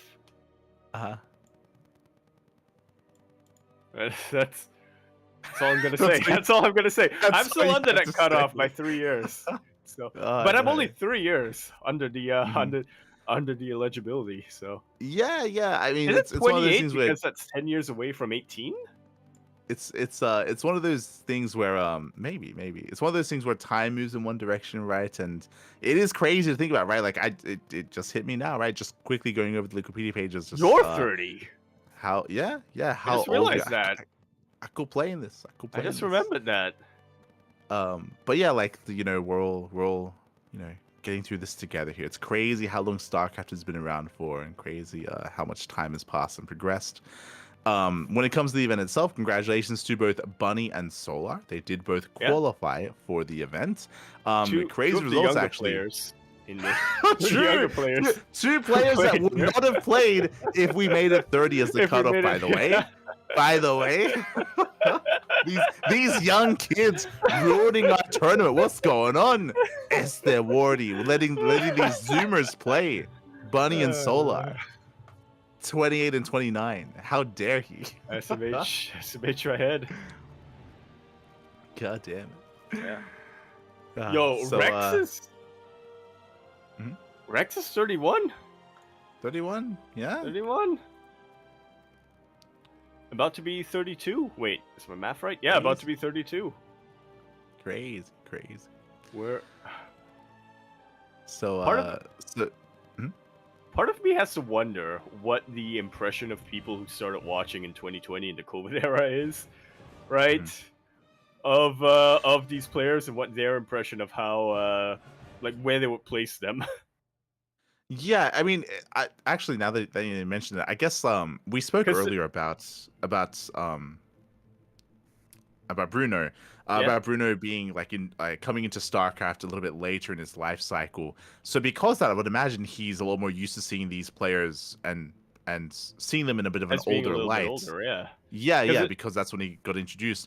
Our perspective is different because we watched these guys when they were much, much younger, right? Back in Heart of the Swarm, Legacy of the Void, early Legacy as well. Like, our impression is probably, I mean, mine as well, that like I still think of these guys in their younger forms, right? Like, I don't think of them as being that old. So when you see the number, it's crazy. I still think of Solar as being like this. How old was he in 2016? 20-year-old, yeah. I still think of Solar as like this teenager who's like breaking into the scene. I still think of Maru and Creator as being these two kids who were 13 when they played in GSL. For the first time. Crazy. But regardless, congratulations to Bunny and Solar. Again, the young kids, they make it through. Yeah. The it's ones who are still in their Wardy, 20s, the tail end of their 20s, but their 20s nonetheless. It's possible that Wardy, he did make the cutoff young enough to allow them to play, potentially. Yes, they're Wardy. And they're going to be a part of the main event. There is a second qualifier that's going to be I think, either tomorrow or later on tonight. But the second qualifier is on the horizon. Who has signed up? We have Lambo, Björn, Bunny, Zaun is a part of that. Rex, Dark. Zaun's another one, right? Like Zaun, I always think of him like he was like the young rookie. The rookie of initially. What was it? CJ he was on initially. Well, later down the line, he was the rookie of Alpha X. He was on SKT. He was on SKT. Yeah, there we go. Again. And hold on. You know what's another dimension to add to all of this? I think the other thing that's also really tripping me up is because for years it was just accepted as conventional wisdom, not just in StarCraft but also in other esports, in Dota and in League as well. Once you hit 30, you cannot compete with all these young teenagers. They're faster, they have quicker reaction times. You slow down when you're 30, and so that has been proven not to be as true as we once believed, but I still think there's a part of my head that hasn't fully come to terms with that. So I think that's the other thing that really makes me surprised when I'm like, oh yeah, Björn, one of the fastest players in the world, 31 years old. All these other players. If you remember, I think we spoke about it a couple of weeks ago. We went over, I think there was a documentary series with Tasteless and Artosis that were going over the early days. I think they even it was in the Tasteless GLHF interview where he spoke about how they're very much so not of the mindset that age really impacts anything. There are pianists who are 60s and very musically gifted, and your mechanics, they don't slow down as people want to. Chefs, super fast, and stuff like that. Yeah, it's a myth that was propagated probably just because esports is very young. Well, the concept of esports is still relatively new, so there's not that many old players to begin with.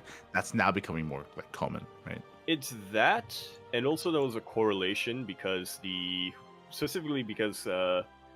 Beluzu apparently as well on the stream apparently, so right to change the server for Discord, but yeah, it's also that, but also because Korea dominated so much in esports in the early days, whether it was StarCraft or League of Legends and things like that.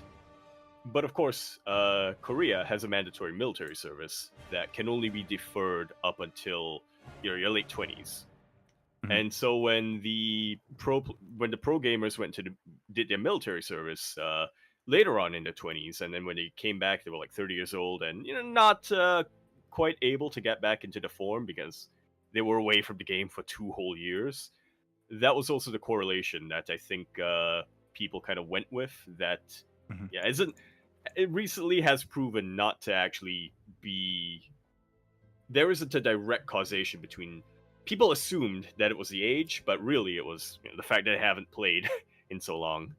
Yeah, I was gonna say that I think over time the I would say at this point, the myth of like being older means you're slower and worse at video games is probably going to die out just as time goes on. Like this has been a discussion in even outside of esports, but just like gaming in general. The average age of a gamer is increasing over time just because the people that grew up on video games are now becoming adults, they're becoming parents, they're getting older, and they're still playing, right? They're still playing, they're still making content creation. Like, just the average age is just getting older. When it comes to Brood War and StarCraft, as you mentioned, something to bear in mind is that a lot of the legends in Brood War, after military service, they came back, they're still playing. Like, if you look at ASL or if you look at SSL nowadays, Flash is still competing. Rain, Jaedong, Stork, they're all still competing. They're all much older now, and they're still like the best in Brood War as well.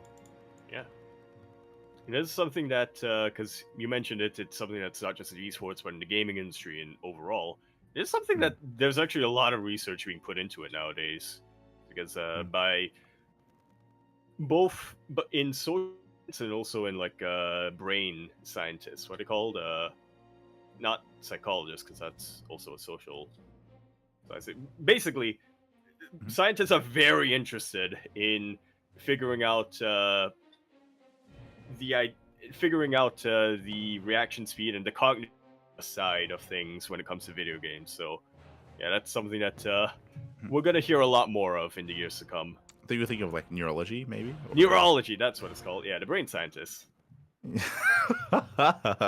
So they're very interested in finding. Yeah, they're very interested in like the whole cognitive side of video games. For sure. And I guess the reason why we bring this up as well is that StarCraft is one of the older esports out there. The average age of players is becoming higher and higher, and that is something that's most likely going to impact or affect us more. Is again the perception of age when it comes to our players, when it comes to competitors. It won't take long for us to suddenly have like a bunch of like 40-year-olds, right? Like your Beyonds, your Heroes, your Solas. Like we're almost there, mate. Bratok is aiming for that, I think. Yeah, for sure. Almost there. The boomers, mate. The boomers. You know what I just realized? Why it might be 28 cutoff? Cyril this year is 27. Gonna turn 27. Maru this year is gonna turn 28. Maru's 20. Because Maru's 3 years older than me. Maru's older than Cyril? Creator's gonna turn, not by much, only by like a couple of months. Hey, Maru, he's an old man. He's 28 this year. It's crazy. And yet he still looks 16. My God. He does still look 16, yes. I mean, that's how Koreans age. True. But yeah, with that, again, we do have the next qualifier tomorrow for the Boomer Bash. I say Koreans to not bring any attention to myself. It's fine.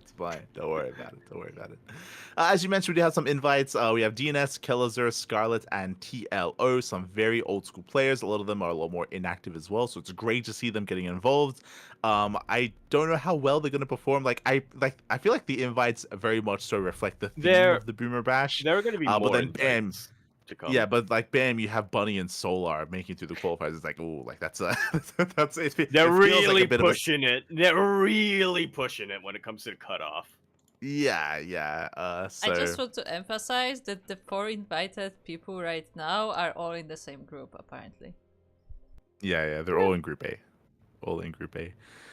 So best of luck to the other invites. I remember, I think Wardy did make a post on Twitter asking for people that are interested to reach out to him, similar to what I guess Home Story Cup did with their invites process. So, Wardy's getting them clicks, getting them engagements on the social media. Hell yeah, get that bag. Is Yaku, is there a boomer that you want to see a part of this? I mean, Ryung, obviously. True. We need the tuna. We need the tuna in here. Bratok? I guess if he's semi-active though, so. Well, I mean, Tilo is not active at all, and Keller's is very inactive. Scott's very inactive. I think Bratok is actually 40 this year. But I thought, Wardy in his tweet, he did say like, "Hey, if you're inactive, reach out to me." Like he's looking for there we go. semi-active, inactive, like old players. Yeah, because if I recall, I think Bratok is going to be turning 40 this year. Obviously, Papa Kaz. Can't forget about Kaz. And you know who I want to see? Yeah, true. Kaz, mate, Kaz, not a name I've heard in a long time. True, yeah. Papa Kaz. Another one I want to see, mate, Wardy. What? Now reach out to Crank. Reach out to Crank, mate. Let's go. Yeah. I was like, if we can get Ryung and Crank in the same group, that's what I want. Yeah, I would love to see Crank in here. Obviously. MMA, let's go. Little Legends thing going. MC, he played MC, in that. He played in that thing a couple weeks ago. SC Evo, yeah. Yeah, and also MC, in the whatchamacallit, the Latin America thing. Yeah. So like MC is still kicking around. Like MC, you can reach out to him. I'm sure he competes. Are we gonna throw in True while we at it? Yeah, we got. May as well. Yeah. If it's not too busy with Brood War, we can reach out to True. Like, there's a lot of potential there. I mean, it comes down to who Wardy invites, but I think more than anything, we need nostalgia vibes. More than anything, like we need to bring in those old players. Nurchio, innovation. Who am I thinking of? It's not Biel. Not Biel Su? Hold on. God, I can't believe I'm blanking on his name. Not effort. I'm thinking of a J-Dong.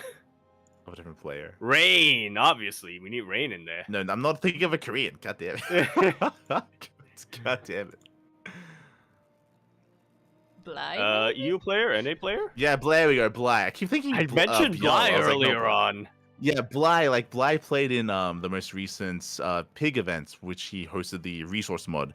But Bly was playing in that. So Bly, he's still around. I'd love to see some Bly action as well, for sure. Arstem, who used to be Little Kev. I can't believe it, man.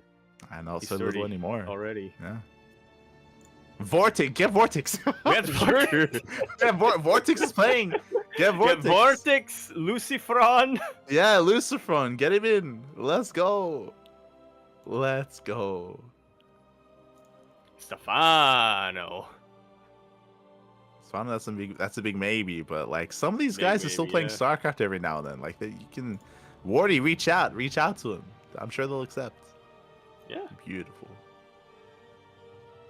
Get cats involved. Get cats in there, yeah. We need, you know what? We also need the boomer casters. That's when we were nostalgia tripping earlier when we saw the documentary. That's where you get Todd again into cast. Yes. Who am I thinking? DJ Mr. Bitter. Rotterdam. He recently got Mr. Bitter on. Yeah. The Big Brain Bouts. Mr. Bitter, he's around. Yeah. Yeah. Get him on. Mr. Bitter and Rotterdam, Day 9. That's one step too far. I don't know. They have enough for Day 9, but maybe.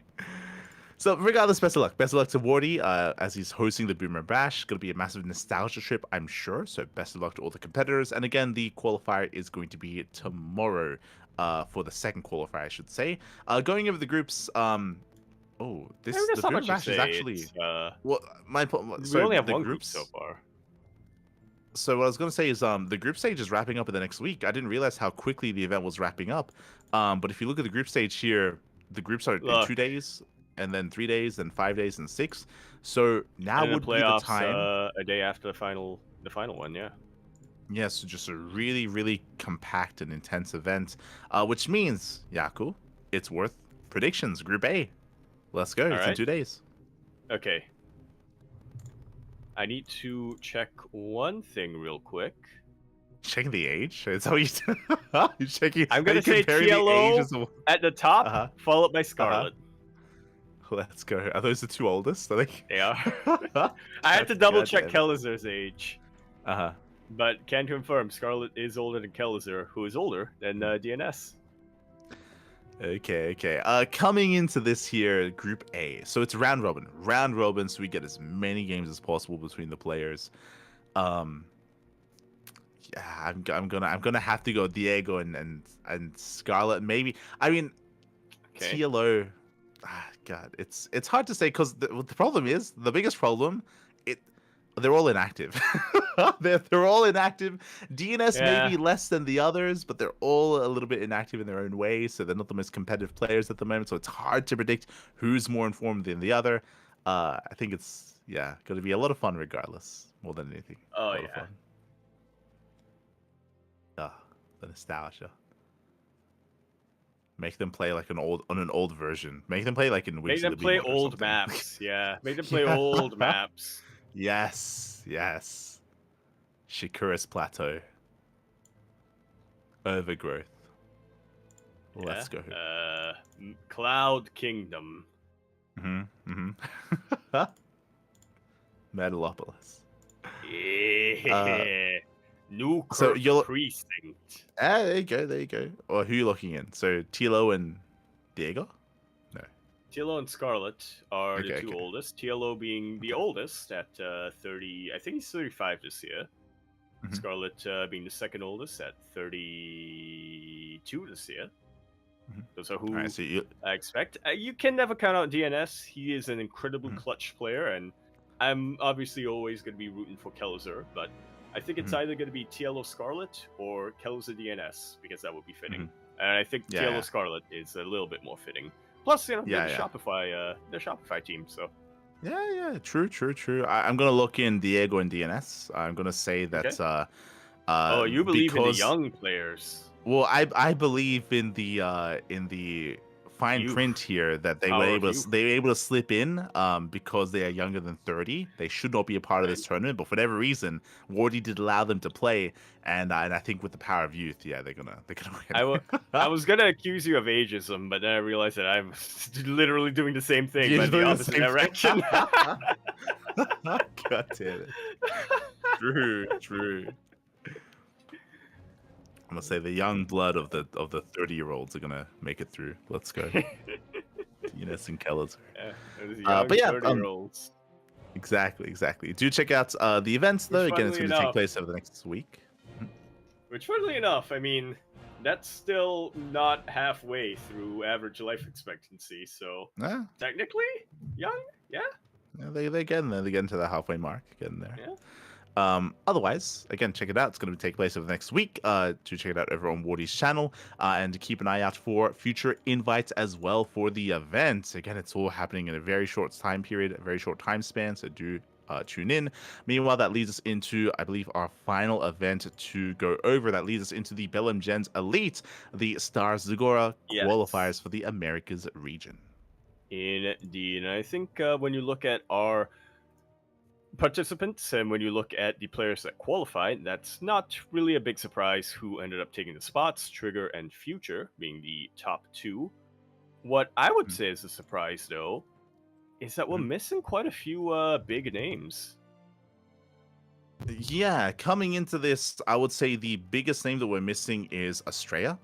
Estrella, he is currently inactive. I think his last tournaments that he played in was maybe either Masters Coliseum or Little League Cup at the start of the year. Outside of that, I don't think Estrella has actually played in anything. I'll double check that to see his activity, but that is a little bit concerning. I mentioned before that I was concerned that Akedon had silently retired. To see that Estrella isn't playing in the Stars Agora qualifiers also makes me concerned. He probably isn't playing right now, which is probably why he didn't sign up, but that doesn't really bode well here if you're an Estrella fan. So hopefully we get to see more of him in the future. But yep, just confirming the last event that he played in was Masters Coliseum. That was back in January. Yeah, so we're not really sure what's going on with Estrella right now, but we would hope that it's not a silent retirement. Yeah, for sure. So my heart goes out to Estrella. Meanwhile, as you mentioned, when it comes to the signups of this event, we did expect Trigger and Future to make it through. They are the two big names, and they both go, in a way, undefeated. They did trade against each other, of course. Trigger did take down Future, but Future, outside of that, did not drop a single map to any other player. So GG well played. Trigger and Future, they will now be a part of Stars Agora. They're going to be representing the NA region. And yeah, again, they're kind of the top players in NA at the moment. some people might be curious as to Scarlet, for example. As I mentioned before, Scarlet is very inactive at the moment. She's not necessarily competing in many, if any, events. Does play in like a show match here and there, or she was invited for the Boomer Clash, for example, but is not necessarily an active player. Not currently. Invited for the Boomer Clash. That's that's a sentence. It is. That is, you know, you're 100% correct. That is what happened. It just sounds so weird to hear. You're invited to the Boomer Clash. There you go. Likewise, we do see Showtime, Clem, Rainer, and Cyril are also invited for the main event. They will be a part of Star Segura. Yeah, I was just going to say, as a reminder, that's based on the top 4 players from last year's Bellum Segura, but of course, since Oliveira is retiring and won't be participating, he did get replaced by Cyril. Yes. Cyril did replace Oliveira, and we still have more qualifiers coming up ahead of us. We have the Asia qualifier, Europe qualifier, and Balkan qualifier as well.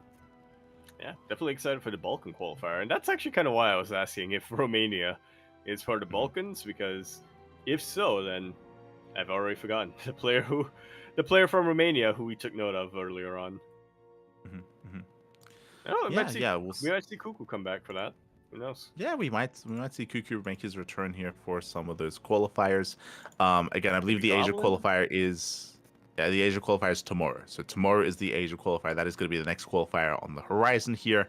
Next week is going to be the Europe qualifier, and I believe the week after that is going to be the Balkan qualifier. So 1 qualifier per week for the Bellum Gen Star Segura, and we'll see who takes part. I think the thing right now, unfortunately, is that on their websites, when it comes to signups are they're not revealed, they're hidden. So you actually don't know who's signed up and who's a part of it until the brackets go live. So we're still not entirely certain as to who's going to be a part of the event. But yeah, definitely it's the next big event to really look to and to look forward to for StarCraft. Yeah.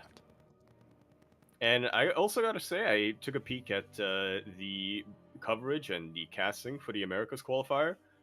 They're taking this very, very seriously. The production value is similar to what you would expect for the main event for a playoffs or something like that, but this is just for the qualifiers, and they're already kind of giving it their all. I'm pretty impressed and pretty pleasantly surprised that it seems that they really are committed when it comes to this event.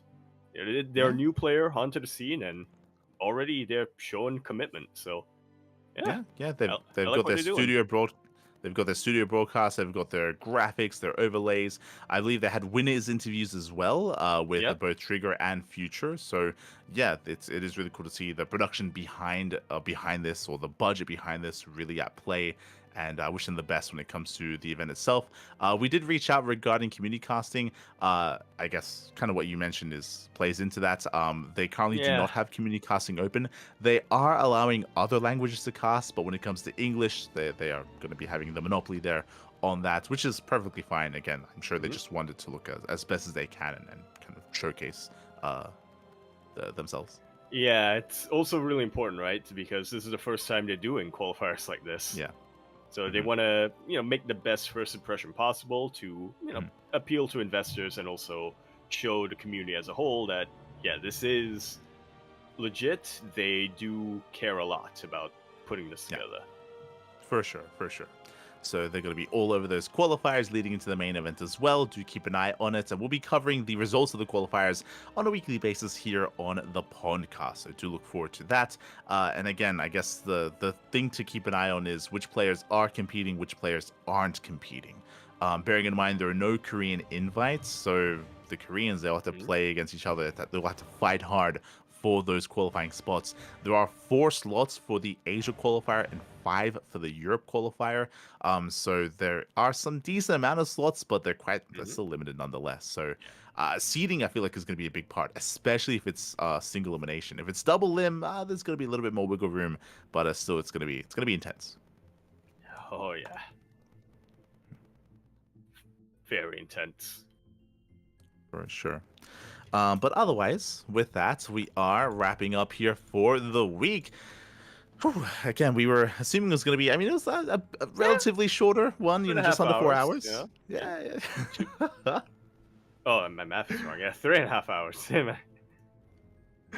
Yeah, we did make it. Did make it in the end. Again, shout out to Coco for the raid earlier. If you do want to sign up for any of these events, check out the sign up link. We do have a sign up command in the chat, and we do have sign-ups available here for all these tournaments: the KSL, MSO, Woody TV, the Boomer Bash, SEL Code A, the Host Open, and many others. So all the signups are consolidated into one page. So if you want to take part in these events, even as an amateur player, you can do so, and it's all easily available to you with that sign-up command.